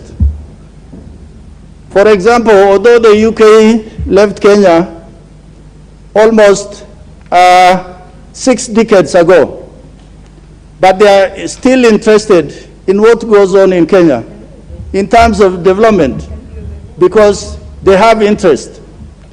In the West African region, where most of our countries in the ACP cluster are drawn, the French or the Francophone are really interested because they have really invested in that region. And that is why the issue of development is key. Secondly, it is trade cooperation.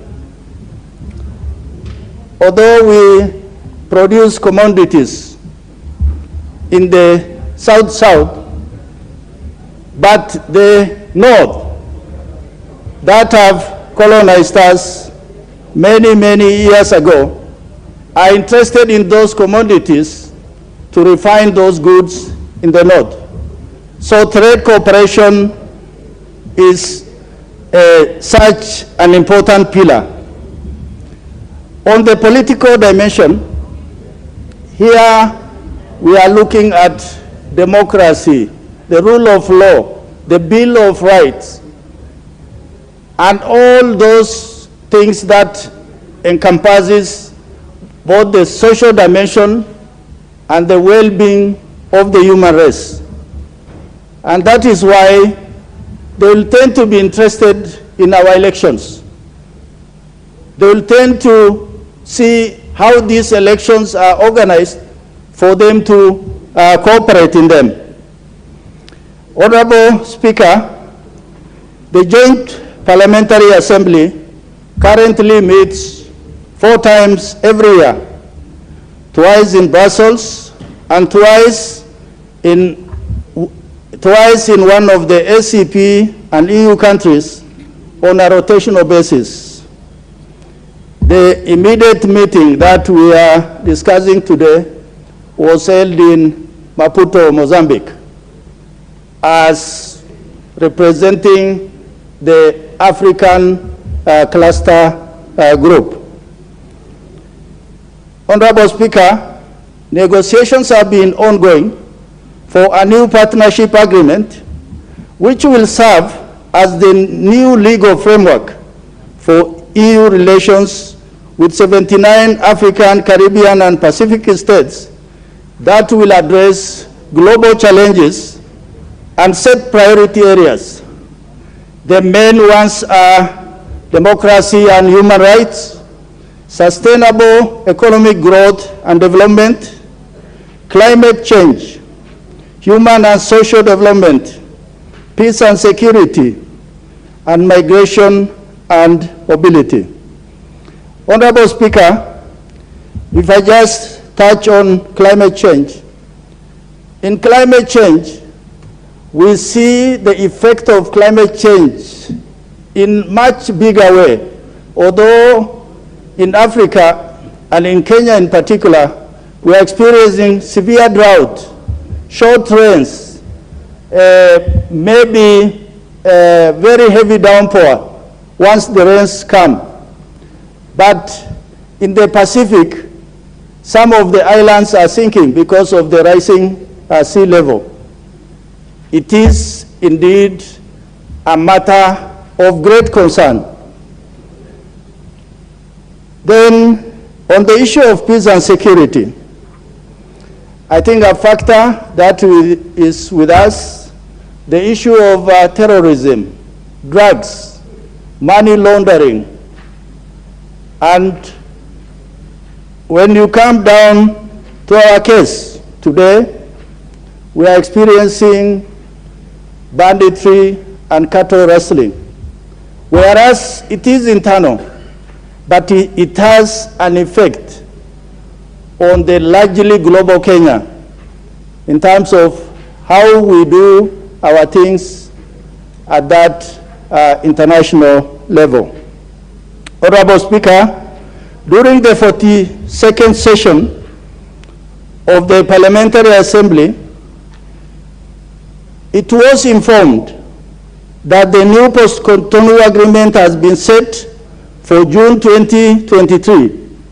The Assembly was also informed that the reason why the European Union group could not sign is because of matters that were raised by one country, Hungary.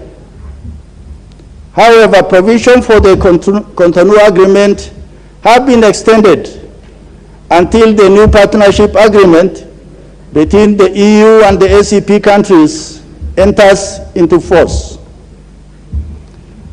Honorable Speaker, the discussion on the post-Cotonou agreement, initially it was largely about trade and development cooperation.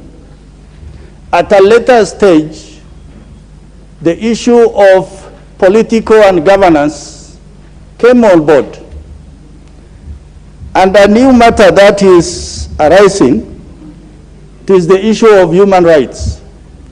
Whereas it was not in the initial thinking when the Cotonou agreement was signed, the European Union cluster feels that the issue of human rights must be discussed as an important piece within the agenda of both the economic development and governance. Honorable Speaker, it is important to note that once the new agreement is in place by June 2023, the OACP's EU Joint Parliamentary Assembly will meet once every year in Brussels and once each of within the 3 regional blocks of Africa, Caribbean, and the Pacific. In this, Honorable Speaker, it is the feeling of the OACPS, or the African, Caribbean, and Pacific states, members of Parliament who attend this particular session, that they do not want or they do not wish for the 3 groups to be divided into regional clusters. You know the saying, if we are united, we are strong. If we are divided, we are weakened. So the attempt to try and negotiate or talk sweetly with different regions at different times in 3 separate places means that eventually the attempt is to pull us in 3 different directions. That is really going to weaken us. Honorable Speaker, this assembly runs with 3 principal committees. The Committee on Political Affairs, where Kenya is a member, the Committee on Economic Development, Finance and Trade, and the Committee on Social Affairs and the Environment. Madam Speaker, just to comment on the 3 committees on the political affairs, it largely speaks to the issue of governance, peace and security, while the Committee on Economic Development is largely about trade. A few years ago in this Parliament, we were able to pass the EPAS, Economic Partnership Agreement, where Kenya negotiated as part of East Africa. Although not all East Africans agreed to that, but EPAS was passed largely based on the individual national interest and also on the basis of what is it that is common to the region of East Africa. Madam Speaker, the Committee on Social Affairs and Environment discusses the matter of women, youth, the issue of climate change, and also the issue of economic empowerment for these different cluster groups, including people living with disabilities. Honorable Speaker, the Committee on Political Affairs, where we as Kenya area member held its debate on a number of issues, one of these being enhancing cooperation on maritime security and promoting the rule of law on the oceans.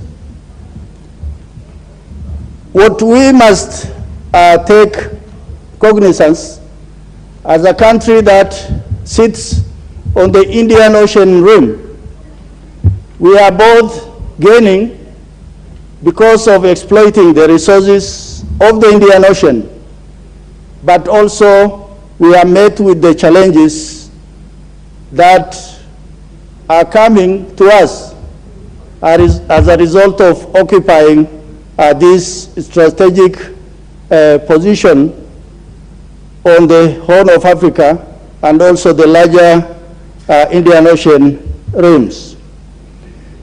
In this, maritime security is a complex and dynamic nature which can greatly affect national security. 70% of the world surface is ocean, and 2/3 of world waters are high seas, that demonstrating the importance of this issue. Additionally, 3 billion people, mostly in developing countries, depend on the oceans and seas for their daily social and cultural life, indeed for their livelihood. Maritime security is under threat due to contested boundaries and navigation routes that do not conform to international law, depletion of natural resources through illegal, unreported and regulated fishing, armed attacks, crimes at sea such as piracy, robbery, and terrorist acts. These all are found on the high seas in the international waters and also the littoral waters, that is called commonly referred to as the territorial waters.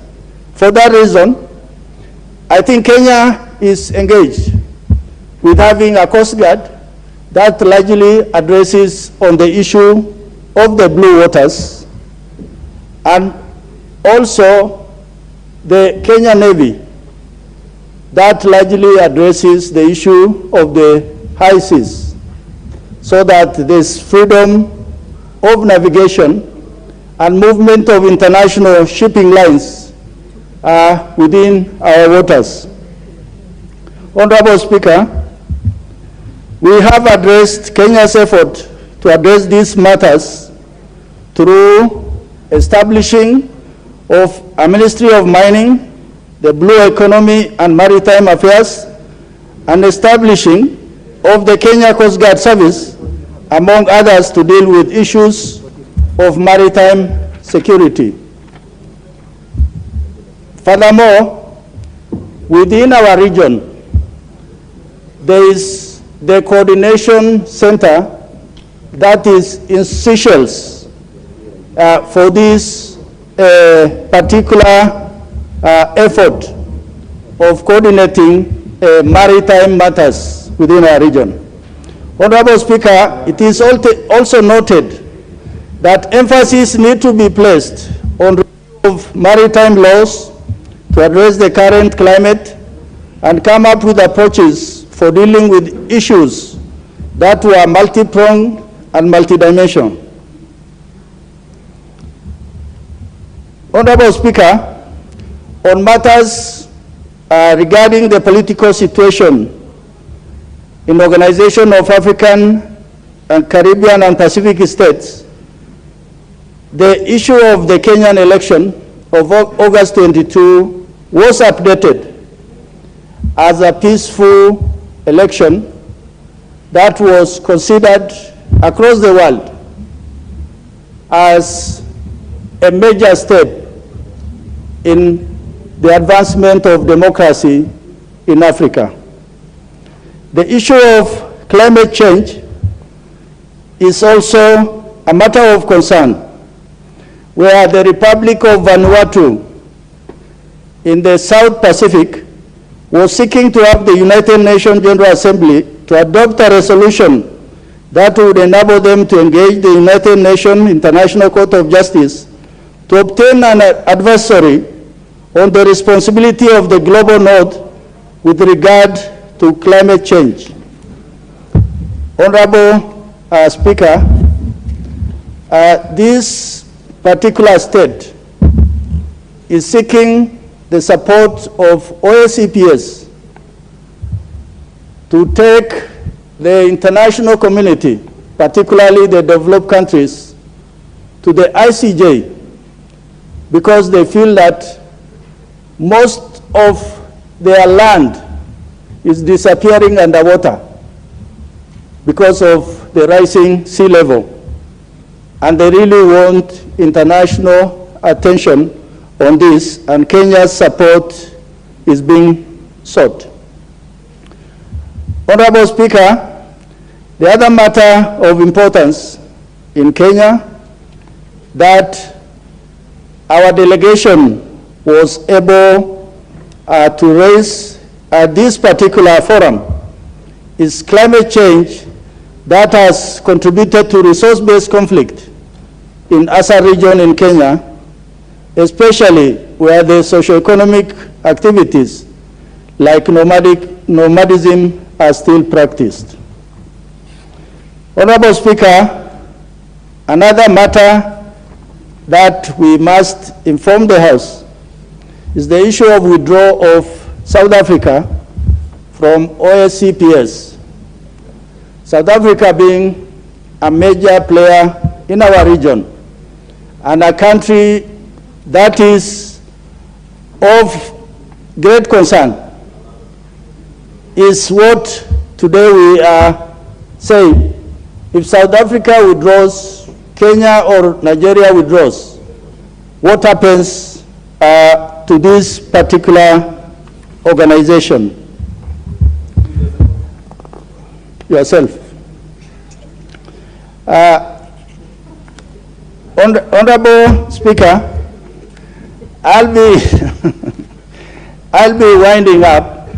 This is a very important organization, and that is why I said it is important for us to really educate the House on this.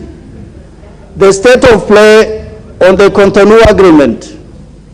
Following 2 years of negotiation, consensus was reached on the text of the agreement, and it was initially laid to April 2021. However, because the negotiations have not reached the end, this is largely exacerbated by the issue of migration, sexual and reproductive health and rights that has prevented the agreement from being finalized by the initial expiry date. Honorable Speaker, I wish to conclude by saying this.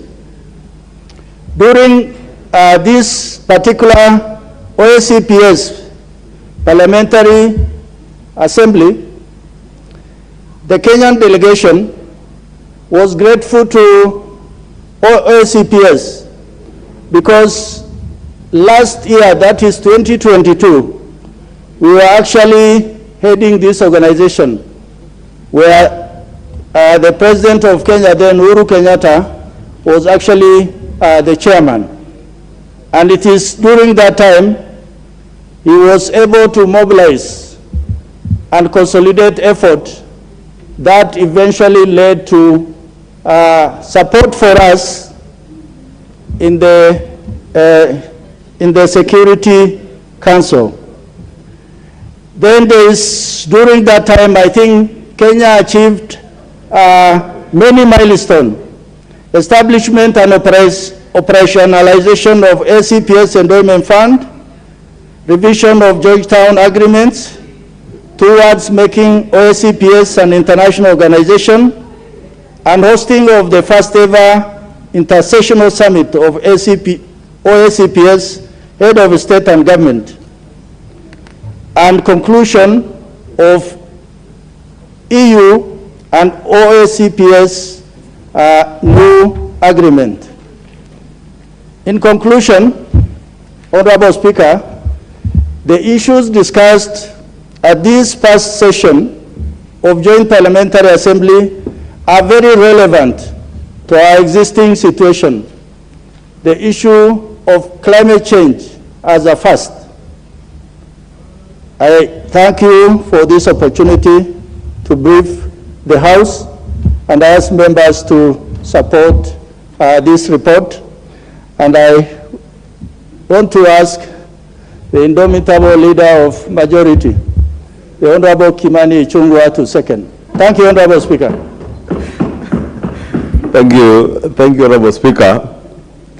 You know, when a gentleman who served in the Kenyan military asks you to second, you have no choice but to second. And I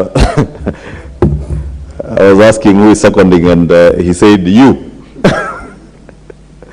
So I have to comply, and I therefore, Honorable Speaker, rise to second the noting of this report by the Organization of Africa, Caribbean, and Pacific Parliamentary Assembly and the 42nd session of the ACP-EU Joint Parliamentary Assembly. Honorable Speaker, allow me to thank members of this delegation led by our own Deputy Speaker, the Honorable Boss Shaloi, the Honorable Owino, and the Honorable Jane Kihara, who I note are all here this afternoon. I don't know whether the Honorable Owino is in the house. He might have been somewhere in Upper Hill organizing some resistance movement. That's why probably he's the only member of the delegation you will not find in the house this afternoon. But notably, Honorable Speaker, the ACP-EU comprises of more than 320 members of parliament from 79 Organization of African, Caribbean, and Pacific states and members of the European Parliament, which are drawn from 27 member states of the European Union. Honorable Speaker, the main objectives of this partnership were to push through sustainable development and eradication of poverty in or within the member states. And Honorable Speaker, it is indeed commendable that we had a strong delegation led by our own Deputy Speaker, who you know is a very good mobilizer, and she was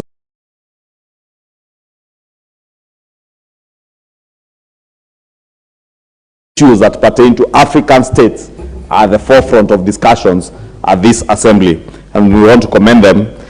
But Honorable Speaker, if you look at the objectives of this partnership, it speaks to issues that are very current to us, issues to do with sustainable development and the eradication of poverty, Honorable Speaker, as was agreed on in the Cotonou Agreement. Honorable Speaker, are issues that are pertinent not just to Kenya, but many African states, and indeed those of the Caribbean and Pacific states, as also is the case also in the European member states that are represented here, because of the global recession and the war in Ukraine and Russia, Honorable Speaker, you know, even many European states and the economies are not doing very well. And therefore, there are lessons to learn and between all of us. And none, either the Pacific states or the African states or the EU states that are in this organization, has nothing that they can't learn from each other. Each state has something that they can learn to each other.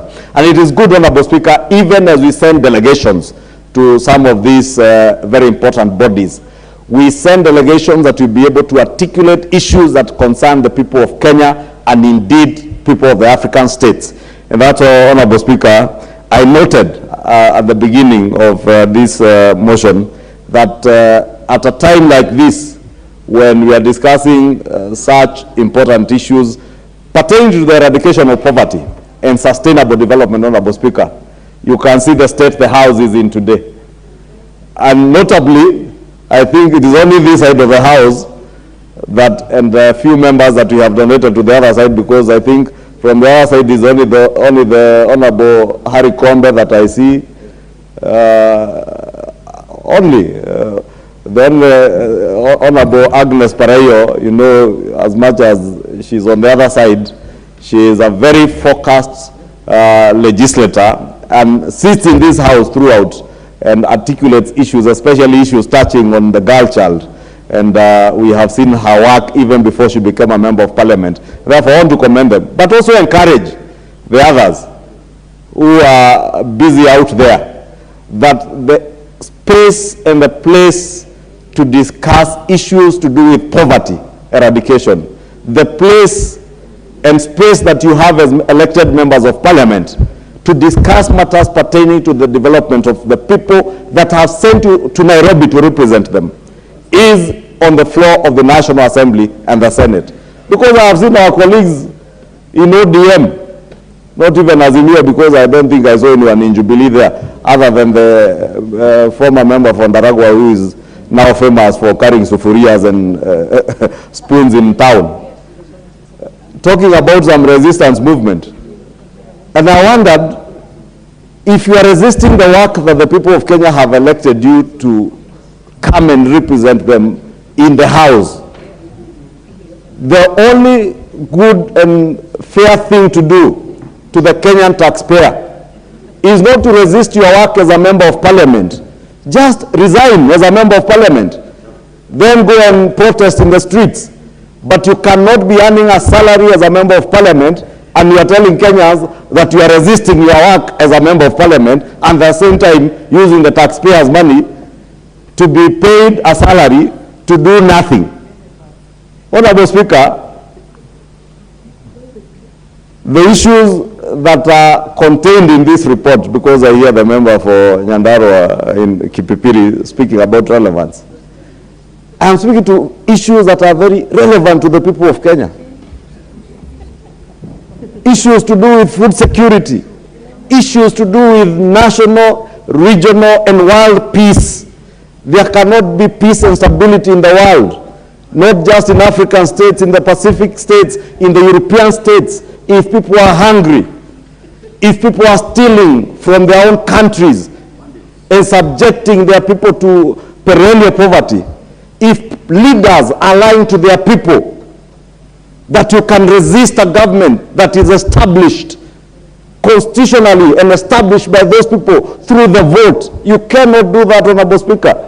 And therefore, it is good, Honorable Speaker, that we also, even as we engage with the world out there, we engage amongst ourselves and be open to each other and be able to look at each other in the eye, or in the eyes, and tell each other the truth. And that's why I'm speaking to my colleagues in the minority, that please, you cannot be telling people the same things you told them during the campaigns. I have seen a long communique that they have issued from somewhere, talking about William RUTO, Rigathi Gachagua. The things they said about William RUTO during the campaign are the same things they are telling Kenyans today. The same things they told Kenyans about Rigathi Gachagua during the campaigns, they are still telling Kenyans that today. Kenyans are tired. Kenyans want to hear you articulate issues that relate to their daily livelihoods. How will you make gas cheaper? How will you make fuel cheaper? How will you use your positions as members of parliament and as elected leaders to make life and more bearable and bring down the cost of living? We just passed the appropriations bill last week, Honorable Speaker, and their interventions, and hopefully, because I have been engaged in a process to look at the budget policy statement critically to ensure that it is aligned to the value chains that the government has prioritized, Honorable Speaker, to ensure that we do not repeat the same mistakes that we did under the handshake regime of just talking about the big four, a big four that was never followed up with actual budgetary allocation. What's your point of order, Jared Okello? Honorable Jared Okello. Honorable Speaker, I've been trying to nurse my patience, and I'm a very patient person as such. I think the matter before us is a report from OACPS, which has properly been done justice by my friend the Major. And if the majority leader has so chosen to go off tangent, and that is very typical of him lately, and I do not know why he loses his cool each time the opposition plays its cardinal role in this house and outside this house. Madam Speaker, we have a duty on behalf of the people who elected us and the people that are persuaded by our movement. Honorable Jared Okello, don't be tempted to debate. No, please raise your point of order. My majority leader here, a man that I respect so much, has gone into lengths to castigate my party leader. And I think I will be remiss not to offer a rebuttal to him that we have just finished our communique with the general public. And we are saying mass action begins today, and on the 20th there will be a mass movement within Nairobi that may end up in State House and check out all the thieves in that house. Order, members, Honorable Jared Okello. You also started very well, but from what I've listened to, have not heard the mention of a party leader, and the issues that happen out there, you will not prosecute them here. Yeah, go on, Majority. Thank you, Honorable Speaker. You know, at times it's good to allow the Honorable Jared Okello, being the only ODM member of Parliament present in the House today, to at least be seen to be defending his party leader. But I can also assure Jared Okello, there are no people to threaten in this government. And there will be no handshakes. And you can take that to the bank. You can protest, you can scream at the top of your voices, but there will be no handshake. We know what the handshake did to us in this country.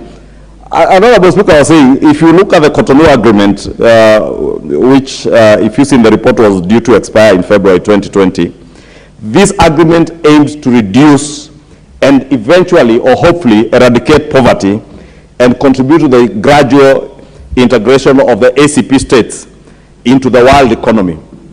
And it was based on 3 pillars.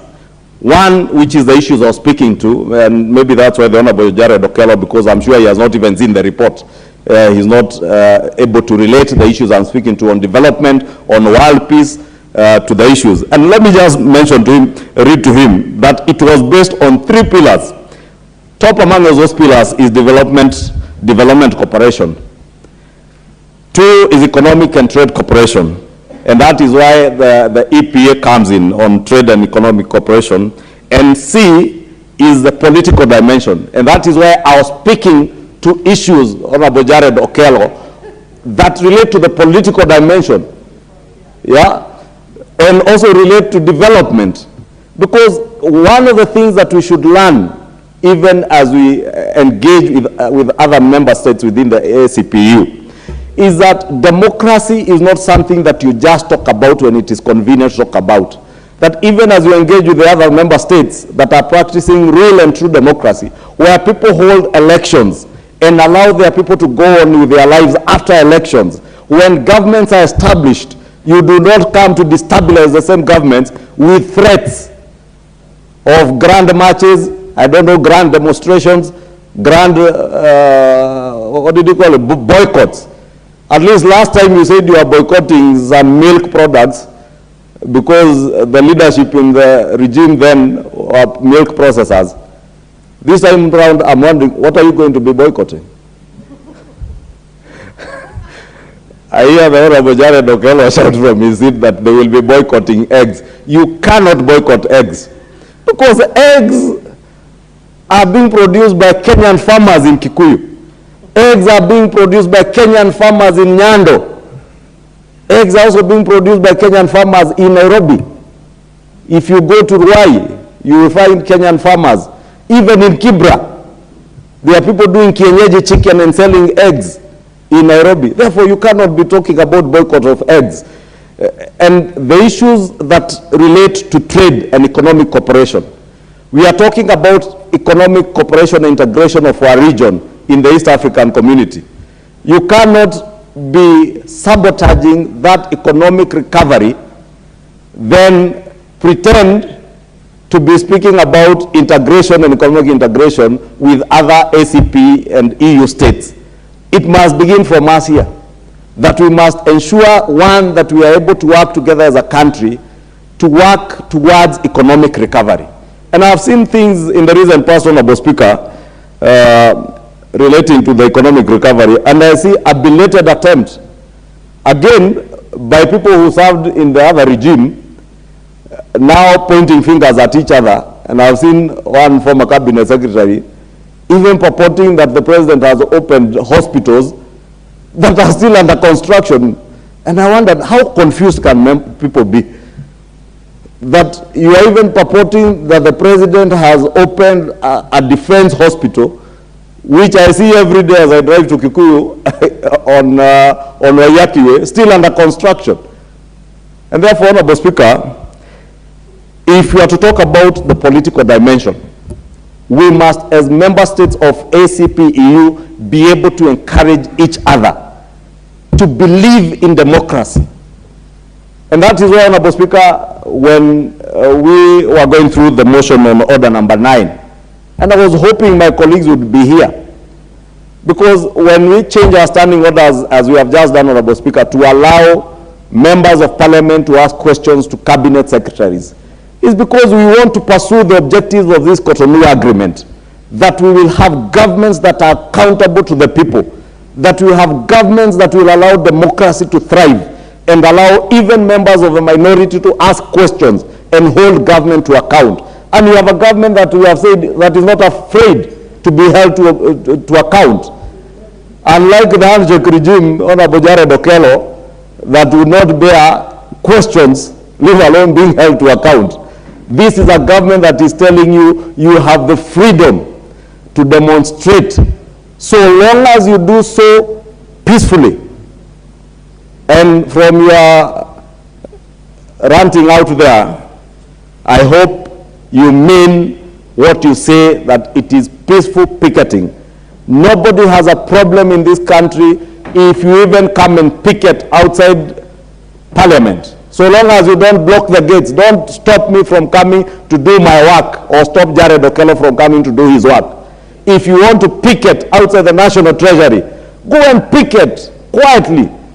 Probably the National Treasury will even be kind enough to offer you bottles of water or sodas during this very dry season.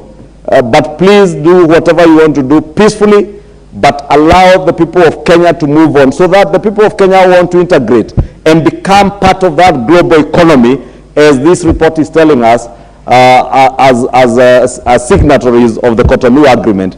Therefore, if we have to pursue the objective of the Cotonou Agreement, if we have to be respectable member states of all these organizations, not just ACP EU, all the other member state organizations that we are members, even the AU and the UN, if we have to be respected, we must be a country first that respects itself, a country that respects the democracy that we speak about, because it is one thing to speak about democracy and another thing to practice democracy.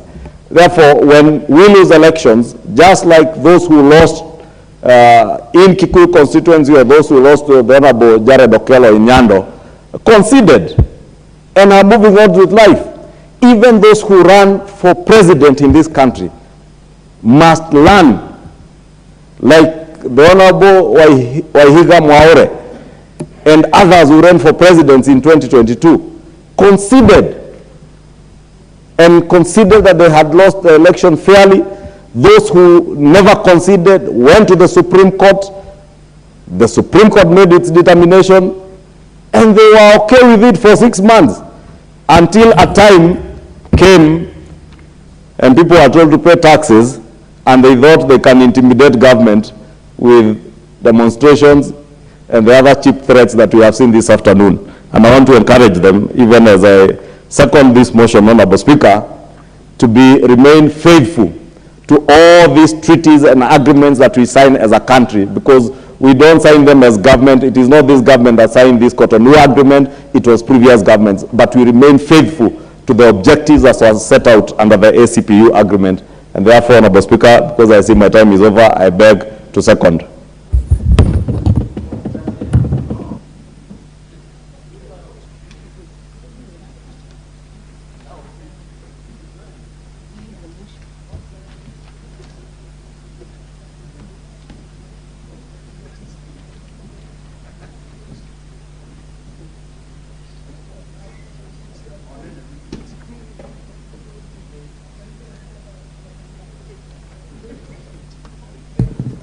Okay, members, I then propose the motion that this House notes the report of the 61st session of the Organization of Africa, Caribbean and Pacific, OACPS, Parliamentary Assembly, and the 42nd session of the ACP-EU Joint Parliamentary Assembly, laid on the table of the House on Wednesday, 30th November, 2022.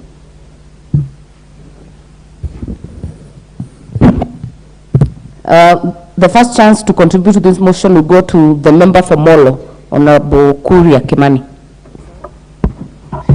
Thank you very much, Honorable Speaker, for giving me a chance to contribute to this 61st, this report on the 61st session of the Organization of Africa, Caribbean, Pacific States Parliamentary Assembly that was agreed on in Maputo, Mozambique. Honorable Speaker, I was admiring how the leader of majority was able to bring politics around this and make a good communication to our friends in the opposition with such ease. And I was telling him how I admire how he was able to relate this agreement to politics and and even get my friend on the other side to even want to respond.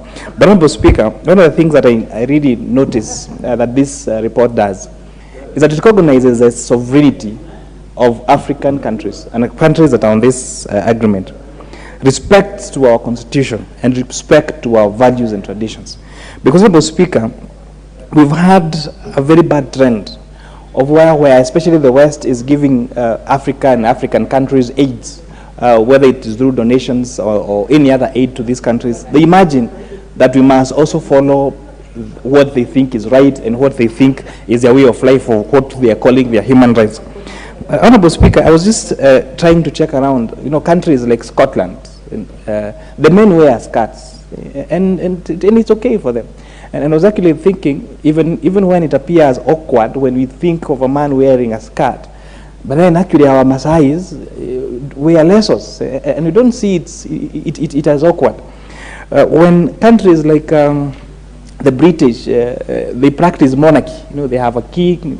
When the queen dies, the king takes over. After the king dies, then someone takes over. And somehow we still think it's okay, it's a democracy. But when perhaps the people of Rwanda elect the president over and over again, then it appears like there's no democracy.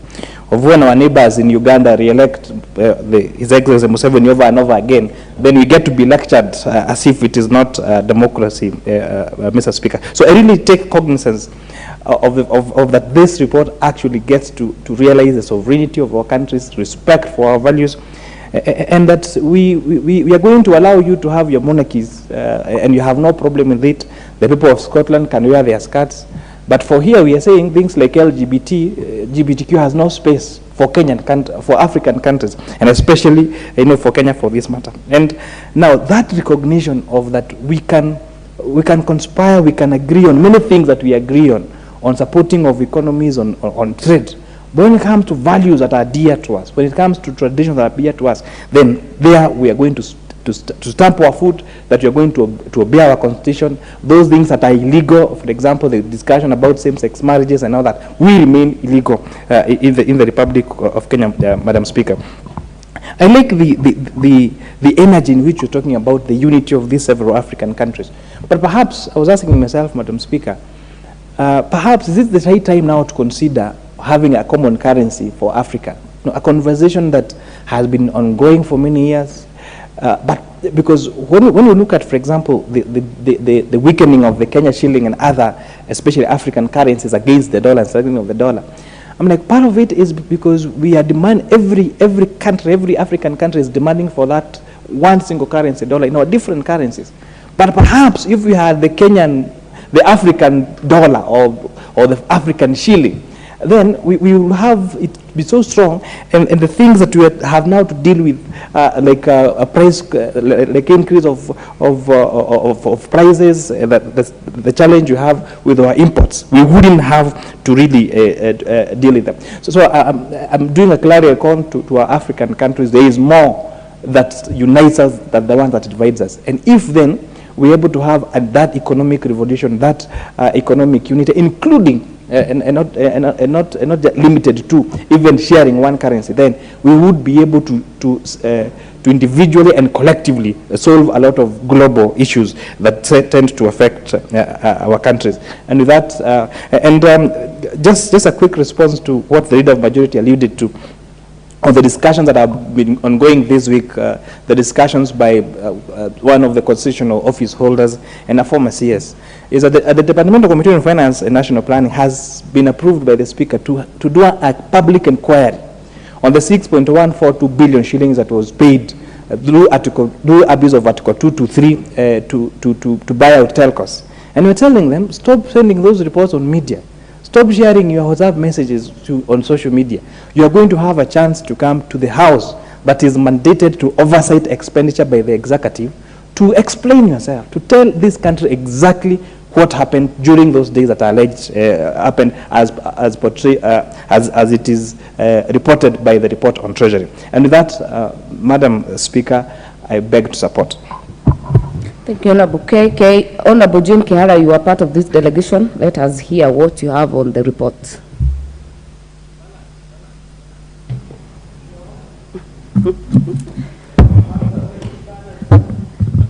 Thank you very much, Madam Speaker. First and foremost, let me support this report and also say that I was lucky to have been in the delegation. It was an eye-opener for most of us.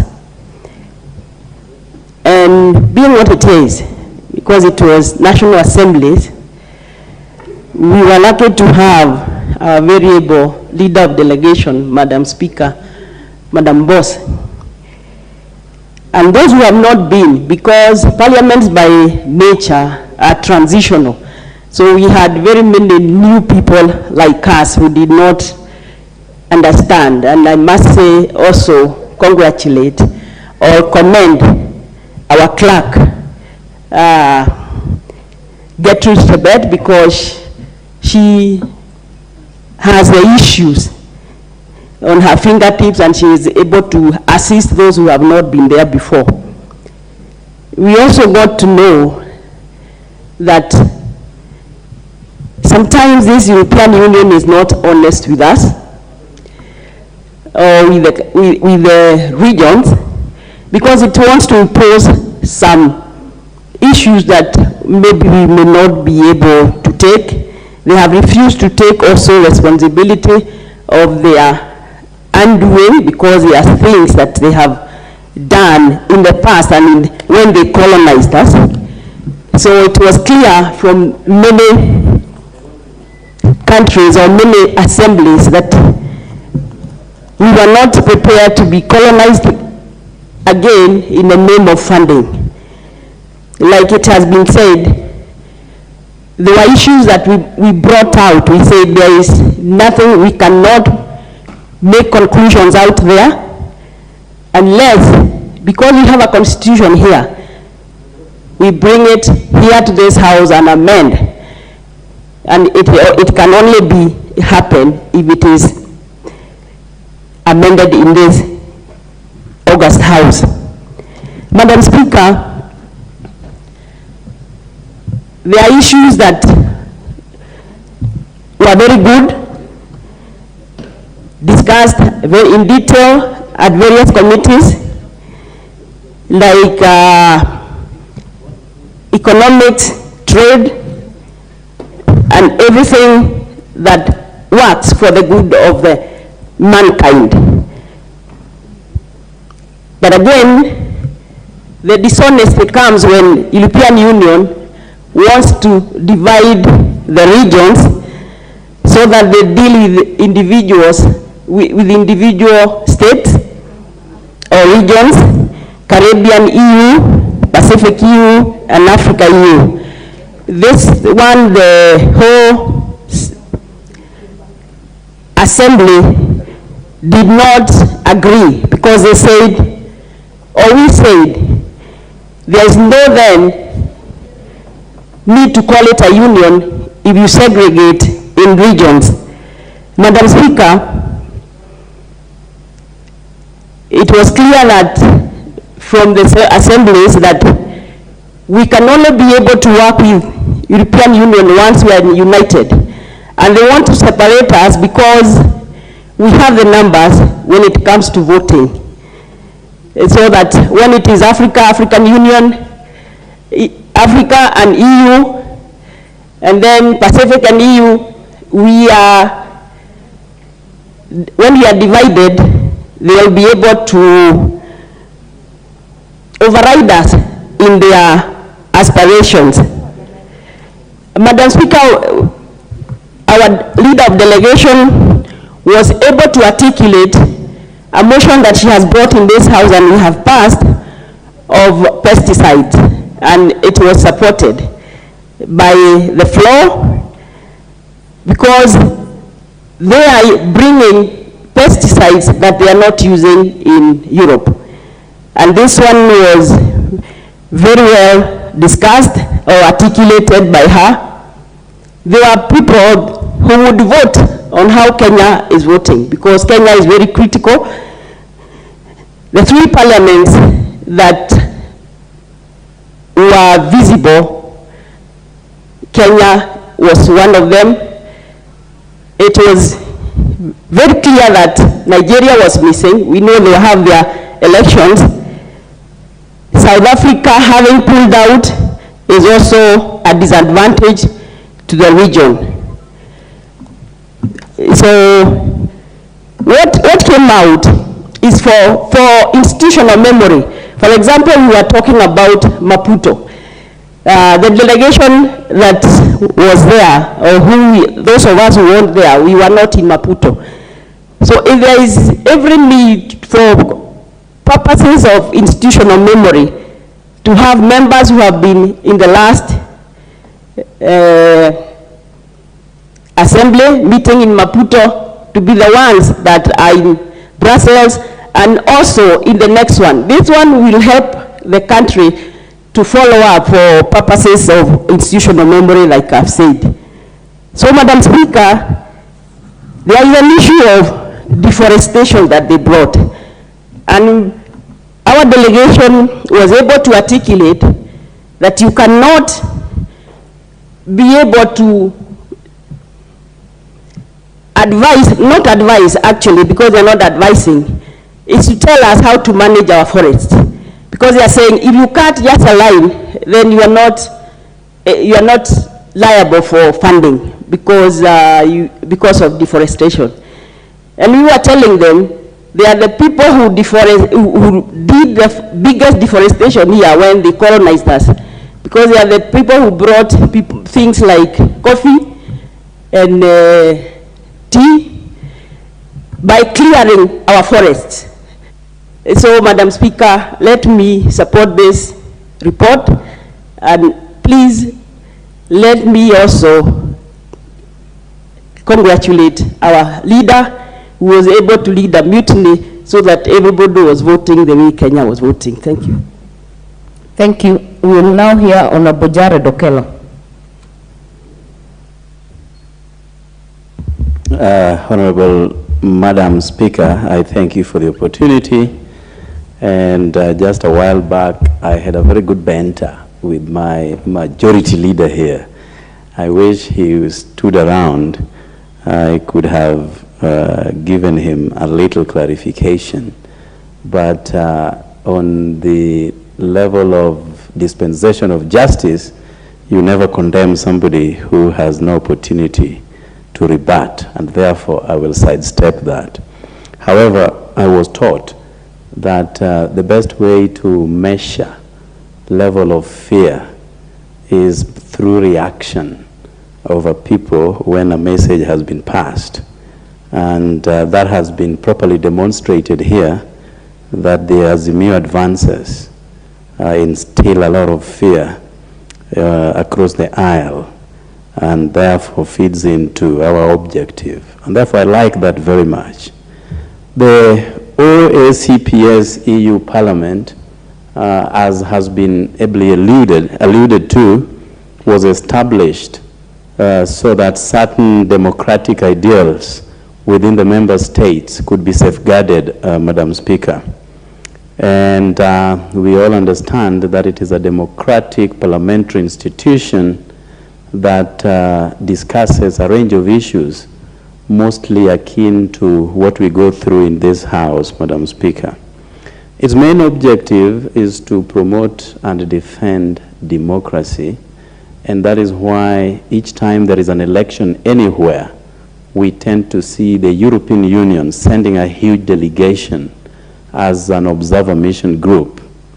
Of course, we all understand that during elections, the observer mission group tends to only follow the script of what has been decided by electoral umpires in those nations.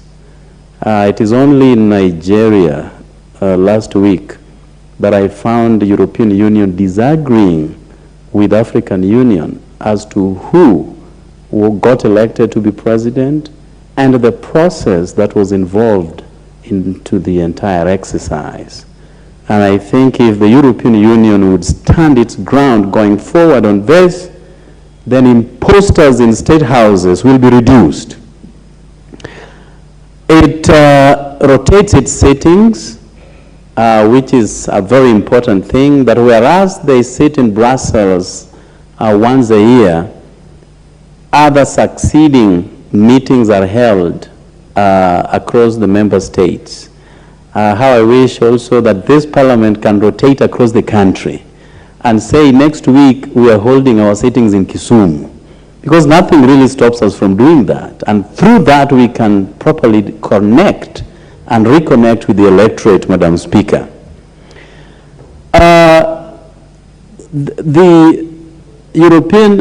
OACPS discussed in depth issues of Somali car bombing that happened last year, October, and 100 people lost their lives as a result. In this country, we have also had our fair share of attacks by terrorists. And OACPS EU Parliament, through discussing all these issues, bringing it to light, can, to a larger extent, eradicate issues of terrorism, which has become a huge thorn in the flesh of so many countries. We have suffered Westgate attack, Dusit attack, the American embassy attack in this country, and many, many other small attacks by indoctrinated groupings in the name of terrorists. And therefore, discussing these matters would bring it to light and help come up with hypotheses based on syllogisms to counter these emerging issues, Madam Speaker. The blue economy sits at the core of consideration of this parliament, and we know that Kenya is currently undergoing a complete reconstitution of our blue economy so that we can also tap into the resources emanating from this, Madam Speaker. And we encourage issues of territorial boundaries. We understand we had an issue with Somalia on the Indian Ocean waters, and this parliament can also help us address these kinds of issues, Madam Speaker. I don't know why this thing is blinking just 1 minute after I started speaking, and people have been talking here 20 minutes uninterrupted. Madam Speaker, I like the fact that they have a mechanism to fast-track progress of their resolutions. And this is an issue that we need to also emulate in this country. Many things are discussed in this parliament touching on the lives of our people, but there is no follow-up. And that at the end of the day, we end up missing the mark when certain pertinent issues, and so critical as such, need to be addressed. I'm glad that it talks about poverty eradication and the trade treaties. I remember I moved a motion in this House on EPA, Economic Partnership Agreement between Kenya and the United Kingdom. And we need to also step up our efforts so that we engage lots of trade treaties. I know there is one coming up between Kenya and the United States of America that is currently hitting a snag. but how we can, embark very seriously.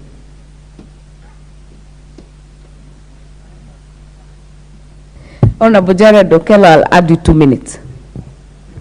I thank you very much, Madam Speaker, for the 2 minutes. So the trade treaties, as I said, we need to fast track most of them. When we were doing the EPA trade agreement in our last regime here, we came to the realization that we are only doing 5% of tea exports to the United Kingdom. And we are looking at the best ways of moving it to at least 15%. As a result, creating jobs within this country and thereby mopping up all the revenues that are stuck abroad. Right away, our country is suffering dollarlessness. And this, by way of improving our trade, this can help address those kinds of issues, Madam Speaker. Then we need to employ very powerful trade negotiators, Madam Speaker, because many a times we experience unfair trade practices. So how do we ensure that through this parliament, Kenya stands at a vantage position to seize every little opportunity, that at the end of the day, we attain a favorable balance of trade, unlike increasing lots of imports to the detriment of exports, and as a result, the country suffers. At a time when youths have no jobs, people have been trained in various cadres of trades, but they have absolutely nothing to do. So opportunities abound abroad. We only need to increase our levels of presence together with negotiating skills, that at the end of the day, we can capture what belongs to the Republic of Kenya. And therefore, I support this report on AOACPS EU that has properly been done by our friends who represented our country in Maputo. We only need to balance the representation. I have seen the entire entourage was only picked from UDA.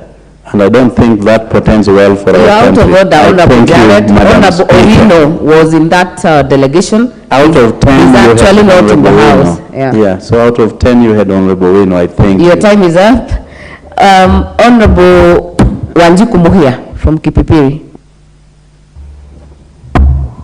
Thank you, Honorable Speaker, for giving me this opportunity. And from the onset, I want to support the report, congratulate the team, especially the team leader who brought his team together and was able to canvass on issues that affect Africa, East Africa, Kenya, and our constituencies were discussed and passed.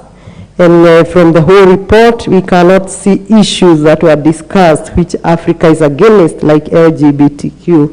So I say congratulations to this team. Honorable Speaker, from the onset, as I start to support, I want to make it on record that as the chair of regional committee, I get concerned that such a joint assembly meeting and others do happen while there is no representation of any member from regional integration committee. Though it is administrative, I want to put it on record that it is necessary, because time and again these bilateral talks and this agreement ratification, they find their ways in my committee, and as members we are meant to discuss issues that we never interacted. For avoidance of doubt, Regional Integration Committee is created under Standing Order number 212. Among its mandate, we are supposed to examine the records of all relevant debates and resolution of the meetings of the Pan-African Parliament, the African, Caribbean, and the specific Union Joint Parliamentary Assemblies, and other regional integration bodies. This is on C. And if there I'm not having a standing order, I think in B, we are also supposed to examine the records of IALA. While for IALA, we are able to interact with the members because we can call the members here or ourselves, go to Arusha and interact with their debates. We get very disadvantaged as a committee when we are supposed to examine this kind of a debate and agree into it, yet we did not interact in the report in whichever way. So I put it on record that when these delegations are formed, it's important for them to consider at least a member from Regional Integration Committee, not necessarily the leadership, but at least a member. Having said that, the joint assemblies, Honorable Speaker, are very important. They are just like regional blocks, and regional blocks come together for political reasons, for trade, for security, among many other reasons. When we look at this report, it was resolved issues that are pertinent to Africa as a continent and also Kenya. They discussed very well issues of climate change, political affairs, economic development, and human rights. If I may touch on climate change, this is real, while EU is part of this joint assembly and many other assembly, including the Interparliamentary Assembly that happens many times in Geneva. We are sure, without avoidance of doubt, without the doubt, that climate change has become what it has become today, majorly being contributed by these foreign nationals. We are sure because here in Kenya we have very few factories, while they have factories and such which contribute to the emission. Honorable Speaker, I'm not sure if you are speaking for 5 minutes or 10, because from the beginning of this debate I didn't hear the mover move the procedural motion on time. And I am not sure if I have already spoken for 10 minutes, but I'll reorganize my thoughts and quickly speak of climate change is real, is not only a threat, but a disaster to the country. And as such, the government must invest more on green energy because it will be environmental friendly. And on this green energy, the government must invest on issues like solar, on issues like wind power. But be careful, Honorable Speaker, I am almost requesting for 2 minutes like Honorable Jared, because as the chair of regional integration, I may have wanted to summarize the regional interest. 2 more minutes.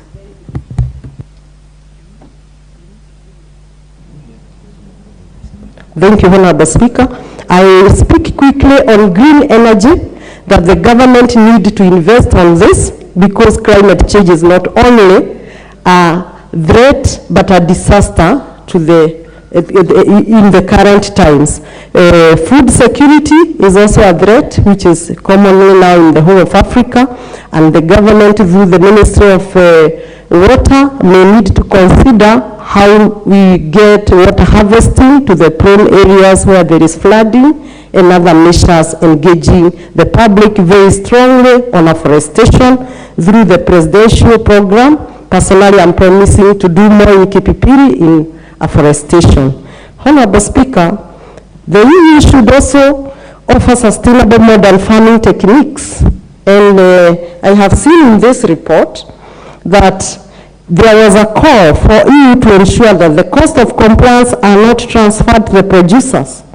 Honorable Speaker, because you come from Gilgil constituency, I'm sure you're aware what happens in Naivasha, and our flower farms really have high cost of production of flowers because the kind of pesticides that are advised they should use sometimes are not even manageable, and even the ordinary farmers who are doing the French beans and such. So as much as these joint assemblies come and indicate they are helping Africa or every other participant, including themselves in one way, they must also see on the other way how this happens. Honorable Speaker, as I conclude, I want to say that these joint assemblies are necessary, but also important as a country to find why some countries are also exiting. We have read in this report, country A have exited, the recent being South Africa. So why are countries exiting from this kind of joint association? And when we go for bilateral agreements, For instance, the EPAs and Kenya lead the talk and we do the signatures, and we find our neighborhood like Uganda, like Tanzania getting very hesitant. We also need to find how to ratify together. Finally, Honorable Speaker, on trade negotiators, I agree fully with Honorable Jared that we need very strong trade negotiators because we are aware, for instance, the issue of the railway gauge. We know this railway gauge was constructed with huge amount of money, and when you go by train, you see quite a number of houses constructed irregularly because I don't believe they are ever used. I think these are kind of the strong negotiators of the trade for benefit of our country that we need in every bilateral that we intend to ratify as a country. With that, I thank you very much and I support this report. Thank you. This chance will go to the MP for Runyenjes, Honorable Eric Mushangi.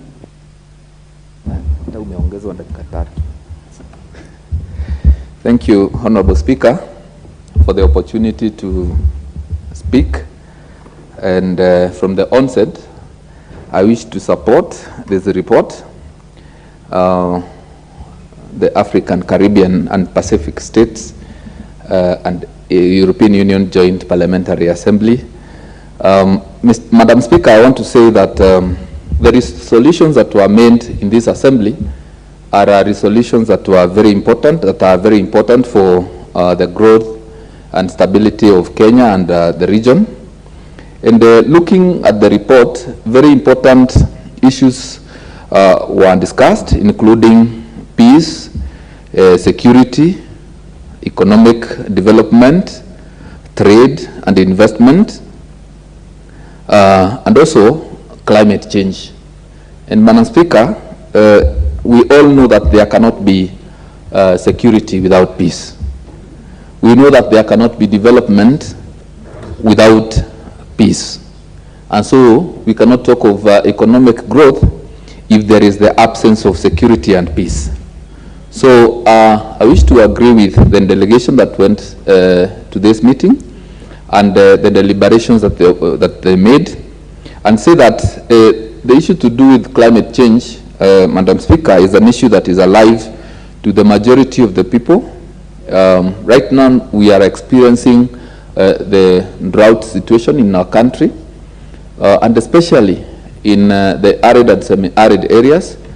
We know that in those areas, what has been their culture, that of keeping livestock, it is now a very difficult thing to do because of the dry weather. And the European Union coming on board is a good idea because that is where we have the first world countries where industrialization first happened. And so there is need also to ensure that in these negotiations that the European Union comes to support countries like Kenya so that we can embark on afforestation and ensure that we have regular weather patterns. Madam Speaker, also, it is important to note that the issue of labor migration has become now a very important aspect. And I am encouraged to see that countries are coming together, and the coming together of these countries is also enabling the market negotiations like the tea, coffee, and even the miraa negotiations. And right now, Madam Speaker, I wish to bring to the attention of this House that there is another opportunity for Kenya, and it is in the labor migration sector. And right now, the labor migration is fetching our country more foreign exchange than the tea and the coffee sectors. So I'm looking forward to a time when these forums, the ACP, EU, and the EU, will do more of bilateral labor agreements so that we can offer our young people opportunities to go and work abroad, fetch Kenya more foreign exchange, and ensure that we grow our economy by the remittances that will be done. Madam Speaker, also, the discussions also are centered on poverty eradication, and it is a fact that the drought situation in this country is causing Kenyans to experience difficulties in putting food on the table, and it is important that countries come together so that we find solutions that are facing our people. So with those few remarks, Madam Speaker, I support. Thank you. This chance will go to the member for Kericho, Honorable Beatrice Kemei.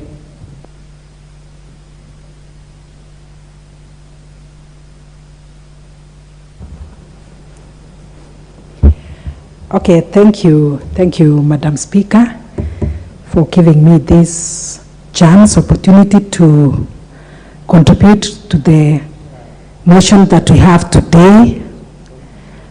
From the onset, I must appreciate the fact that we have this very, very important motion.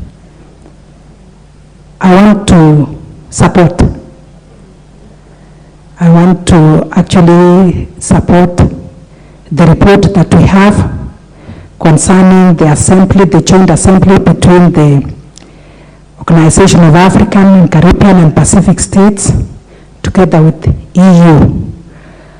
And maybe first is to say that as a country, we cannot be on our own. And the fact that we've been having the East African communities working together, and then there was a time that we were never together, now we are back. There was so much that happened during that time, but when we were not together, even our trade went down. So I support this motion, knowing that when the African countries together with Caribbean and Pacific come together, they become stronger. Matters of trade is one of the areas of concern, which is economic, and being trading partners here is very key with the EU countries. And tea, coffee, horticultural crops, and the many others are part of the crops that we have in Kericho. So to have them being sold in the world market, and especially with the EU, it will be stronger, or it is stronger when we have the OACPS. So I support this assembly for that matter. And apart from the tea and the coffee, knowing that Kenya is an agricultural country, much of our products are agricultural. But the prices, in most cases, there's fluctuation of prices in the world market. But having this assembly, our prices will actually be looked into. At the many industries that we can have machines from those countries. It will be of great help.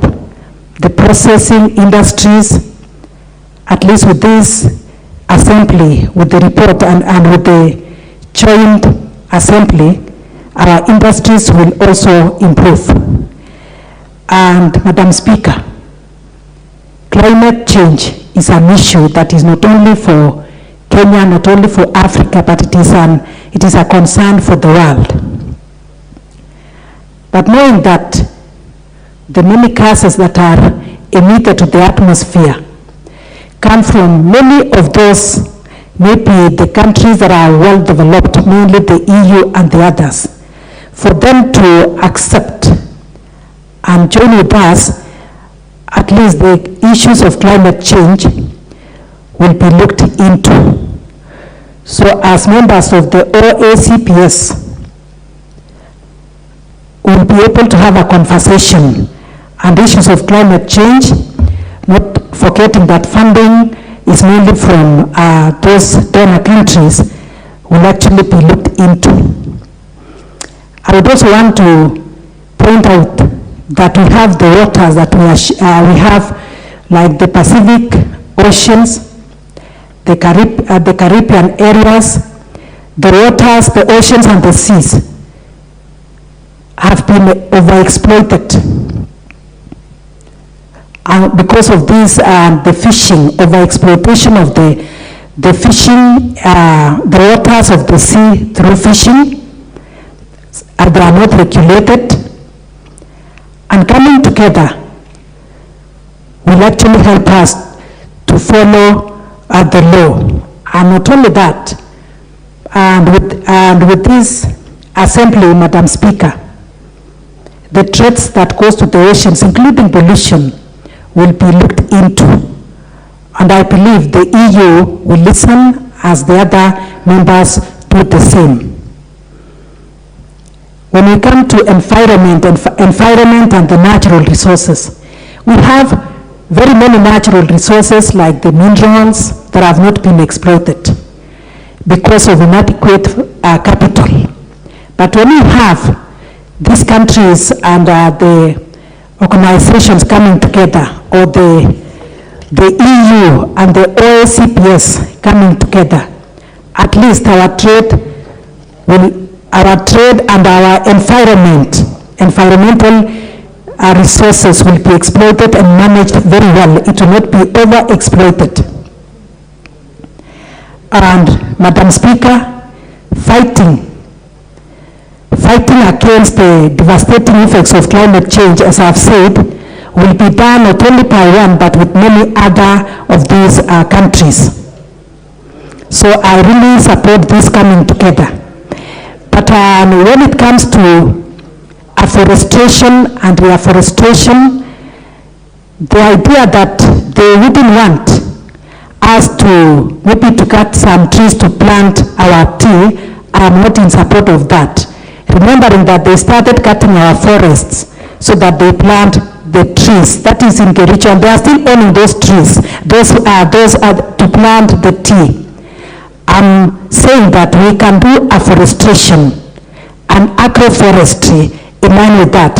So I support everything else, and I believe they will not tell us not to plant more tea in the name of afforestation. We know how to do it. We do agroforestry, and that's what we've been doing. So ideally, I support, not forgetting the human rights, democracy, and governance, which is also very, very important, mainly the gender equality. I know they will support, and they are there to support us with gender. Members, what's your point of order, Honorable Memusi?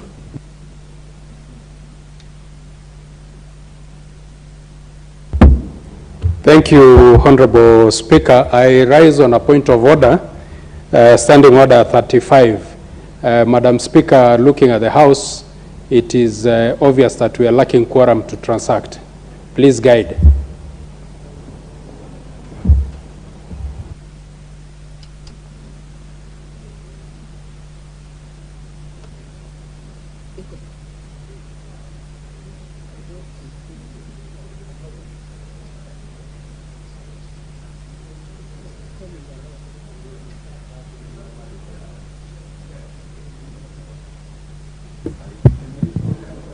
Order, members.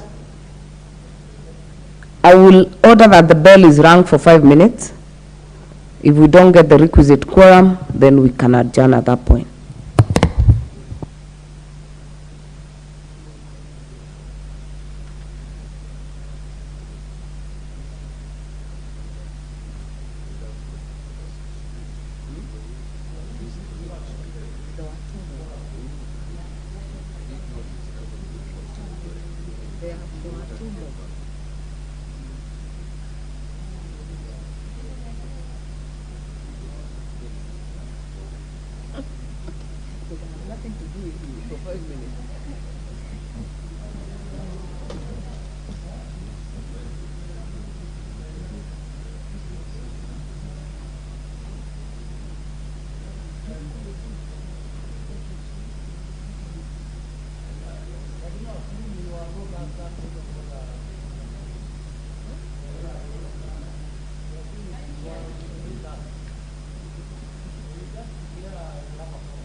Lakini vikari tuambie sahi.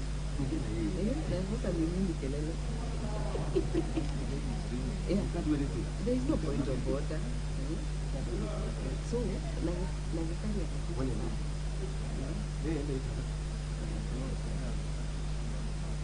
but now my eyes are open. You know, normally the speaker is blind, but now my eyes are open. So, the police, so now, what do we do? We just attempt for them.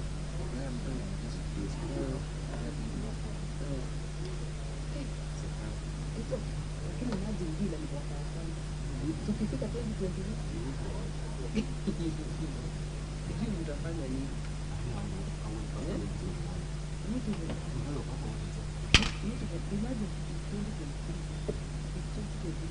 elections were when you get the camera, when you want to cut here, you know the cut piece. We are now looking at the time.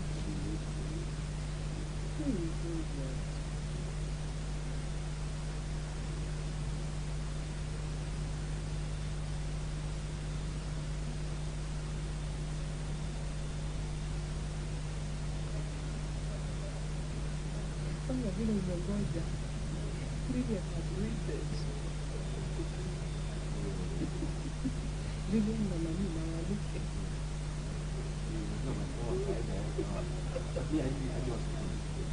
you want it?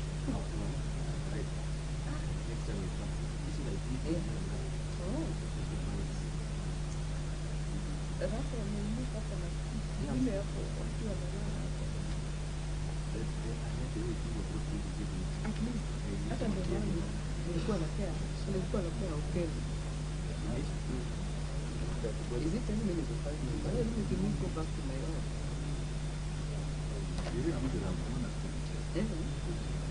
Oh, I don't have 5. Why did you do that? Same thing.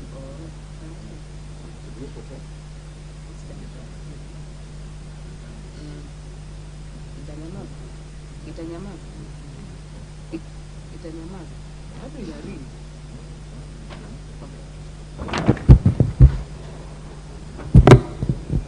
Order, members. There being no quorum at the expiry of 10 minutes and the time being 5:40 p.m. Order, members. Order, members. Order, members. Order, members. Honorable Beatrice. There being no quorum at the expiry of 10 minutes and the time being 5:40 p.m., this House stands adjourned until Tuesday, 14th of March, 2023 at 2:30 p.m.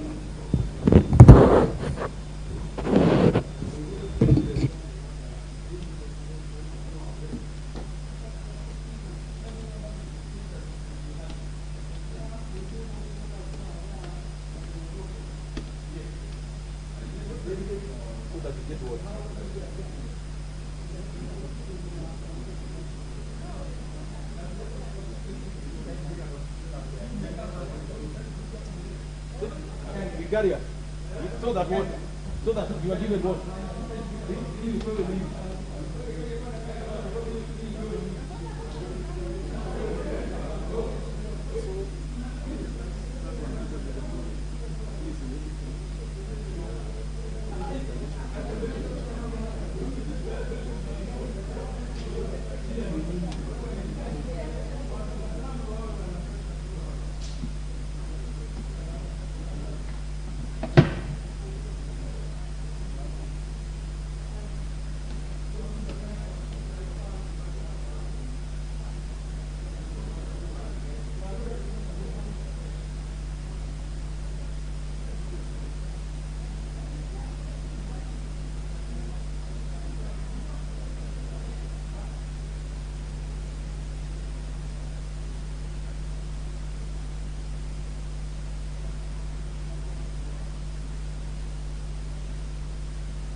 right, thank you for staying in Daybreak. State of the Nation continues. Let's switch gears now and talk about something else, something that was brought about by the control of budgets. And also there's a response from the former Treasury CS who defended the approvals to sort from the control of budget even as he faces House summons on MPs turn on budget boss. He says he didn't coerce Nyakango to approve 15 billion payments, says the attorney. And I'll start with Manzo on this. Let's do this in reverse now. Who bears the greatest responsibility? Is it the former CS or Nyakango? And is this normal for them to approve money before Parliament sits? Because also that is also related to the front page of the Standard, where Gachagwa's 1.5 billion bill for office and the wife. Documents from Treasury show 2 days after Supreme Court upheld the election win, Deputy President asked for the money to purchase cars, fuel, and second ladies' activities. Ordinarily, Parliament has to pass a budget before it is implemented, but at times monies can be spent and the House is explained later. So personally, the biggest burden, you know, is a permanent secretary. Is the principal secretary. It's not even the minister. The greatest responsibility rests on whoever was principal secretary at that particular time. But from what I saw from the news, these were payments were part of the payments of the country owed certain contractors, people who had worked for contractors. And I want to say that in this country there are very many, plenty bills are so high. The government owes its business people lots of money, and in the counties and in the national government, and some of them have folded up their business because they've taken loans. So some have taken a long time to pay, but coincidentally these companies have been paid, and for a government payment of that magnitude to be done, it has to go through the Central Bank of Kenya, which has a definite, has a lot of checks and balances before that money is wired. And if it is wired wrongly or fraudulently, it's very easily traceable, and those accounts can be frozen, and those people charged in court if they have not worked for this money. Legislators are threatening to oust Nyakango over this. Do they have a point there where they overreaching? The case of Nyakango, this scenario, the worst she can be is a witness in a court of law. Again, it is another effort to frustrate the Abagusi community in strategic government positions. But the lady is totally innocent. The lady is totally innocent. I mean, that's why Silvana Rosero, the chief whip, is writing a book called The Cause of Small Tribes in this country. If you are not in the big tribes, you cannot hold big jobs. If you look at the balancing of the ministers, the principal secretaries, and all strategic positions in government. Even yesterday we passed, someone from the Rift Valley to become the deputy governor of Central Bank. I mean, the bulk of the country and the distribution of the jobs is against the smaller tribes. This shareholding company the deputy president was talking about is between Central and the Rift Valley, and also a very serious injustice in this country. Any people from smaller tribes have no chance permanently. It seems the power will always be in Central Province or Rift Valley, and therefore they should be magnanimous enough to share and not frustrate a lady who she went through Parliament. She has a long-term experience. She was doing her job, and all of a sudden when there's a new government, they want to put pressure on her so that she can exit that job and it is given to a person from either Rift Valley or Central Kenya. That's the reality. It's speculation. But let's take Malala here. Who bears the greatest responsibility? He started by saying that this money may have been used in the wrong way, but the former CS Ukuri attorney actually made a statement and said, what makes the approval of 15 billion sneaky and that of 127.5 billion before Parliament and mostly under the current government legitimate? First of all, the person who bears the greatest burden here is the head of states, the former head of states, who was giving instructions through a WhatsApp chat. If a WhatsApp chat can make somebody approve 26 billion, that's the highest level of, first of all, misappropriation of public funds, and therefore we must ask ourselves, where was this money going to 4 days to the elections? Definitely, that money was going to aid the handshake brothers in partaking election expenses. Again, another speculation. Yeah, because but why the hurry? Why the hurry? Hospital and pending. No, wait. Why the hurry of paying 15 billion within 26 minutes through our WhatsApp chat? Second, Trevor, I know how people sponsor media headlines to try and balance stories. Just a day after we were told that 15 billion shillings was spent in 26 minutes. Today we have a headline here trying to shift focus from that 15 billion to Gachagua. I'd like to remind Kenyans that you are not dealing with Gachagua, the person who used to see the streets. You are dealing with the office of the deputy president. Whether it is Gachagua, whether it is Trevor or Sam, we are dealing with the office of the deputy president. The reason why the amount of money, the reason why this forum be used to cleanse somebody like Gachagua. The reason why Gachagua does not need to be cleansed in this forum, this discussion. It's very good for us to explain. The reason why 1.5 billion Kenyan shillings was requested 2 days after the elections. You know very well, the previous state, they had taken all the budget